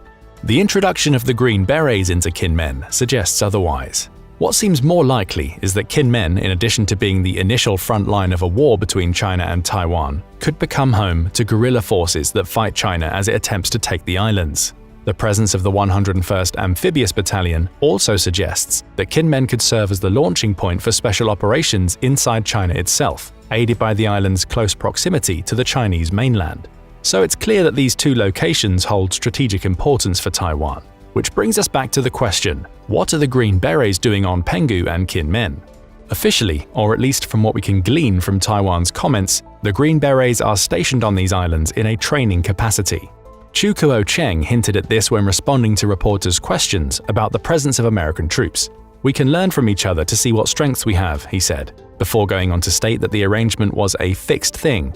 In other words, it appears that the US troops deployed to these islands are part of a fixed agreement between Taiwan and the United States. They may even be stationed there permanently. Newsweek speculates that the Green Berets sent to the islands are actually instructors who will focus on training and sharing information with the Taiwanese special forces already deployed on Penghu and Kinmen. It backs this speculation by reporting on United Daily News, or UDN, which is a Taiwanese news agency that has highlighted similar training operations taking place in the past. For instance, UDN claims that there is an American military presence on Taoyuan, a city on the Taiwanese mainland, that's also providing training to the country's troops. In that case, the training focuses on drone equipment, which Taiwan hopes to procure for its Airborne Special Service Company, another elite team that focuses on special missions. Perhaps the Green Berets are providing similar training on Penghu and Kinmen. At the very least, we can speculate that they're sharing American intelligence relating to China's activities while helping special forces on the island come up with a plan to cause damage to Beijing's operations should an invasion occur. They may also be the first of a larger group that may be deployed onto the islands in the future, bolstering Taiwan's defenses and seeing the United States present a more direct military threat to China. Still, this is all speculation. As this video is being produced, the head of the United States Indo-Pacific Command, Admiral John Aquilino, said that contrary to a recent news report, there are no American Special Forces personnel permanently stationed on Taiwan's outlying Kinmen Island. If they do admit it, they'll likely focus on the training aspect of the deployment by highlighting that the US and Taiwan are running their own equivalents to China's combat readiness drills. If China is going to have patrols in the Taiwan Strait, it stands to reason that Taiwan would run training drills to counter whatever military operations Beijing has in mind with these drills. But there's no official word, which brings us to another question. What does China think about all of this? Much like the United States, China is keeping quiet in that area. Newsweek even highlights that the Chinese Foreign Ministry has yet to respond to its written requests for comment, much like the US Army. Still, we can speculate, and it's likely that Xi's opinions on the reports mirror those he shared in the past. For instance, AP News reported on a warning that Xi issued in April 2023 over a situation that was somewhat similar to what we're seeing in Taiwan at the moment. Back then, he said through a spokesperson from the Chinese Taiwan Affairs Office that China will resolutely oppose the US having any form of official or military contact with China's Taiwan region. That statement came in response to reports that the US military was going to send officers into Taiwan to train their positional counterparts. It came on the back of other Taiwanese reports claiming that the US has also sent 200 troops, predominantly Marines, into the country to help train troops. Back then, Taiwan's defense ministry didn't confirm or deny the reports, similar to the responses it gave in the light of these most recent suggestions that Green Berets are operating in Taiwan. But China made its feelings very clear. It doesn't like the idea of American troops being in a territory that it believes is its own, and make no mistake, that ownership is the key concern. The April 2023 statement even makes reference to China's Taiwan region, suggesting that Xi sees American troops on Taiwanese soil as an incursion into China itself. It would be inaccurate to claim that Xi sees this as any sort of invasion. His response would have been far more inflammatory if he did, but it's almost certain that he sees it as an insult to his position on what Taiwan is and what it represents to China, meaning that the Green Berets stationed in Taiwan may introduce more tension into diplomatic relationships between Washington and Beijing. All of this leaves us with a final question. What happens next? Any answers would be purely speculative. Officially, the United States has long had a strange relationship with Taiwan. It doesn't officially support Taiwanese independence, for instance, a fact made very clear by the Department of Defense in its fact sheet relating to America's relationship with Taiwan. However, it also serves as the region's largest arms provider and has held strong unofficial relations with Taiwan's government for decades. You could even argue that without America's weapons and unofficial support, Taiwan would likely have been annexed and assimilated by China fairly easily at some point over the last 20 years. As for China, the presence of even more American troops in Taiwan, especially on such tactically significant islands, is sure to cause anger. But it likely won't cause any change in Xi's approach to Taiwan. After all, a handful of Green Berets, as effective as they may be as a fighting force and a means of training Taiwan special forces, would be able to do little to prevent China from deploying its full military might, should it decide to invade.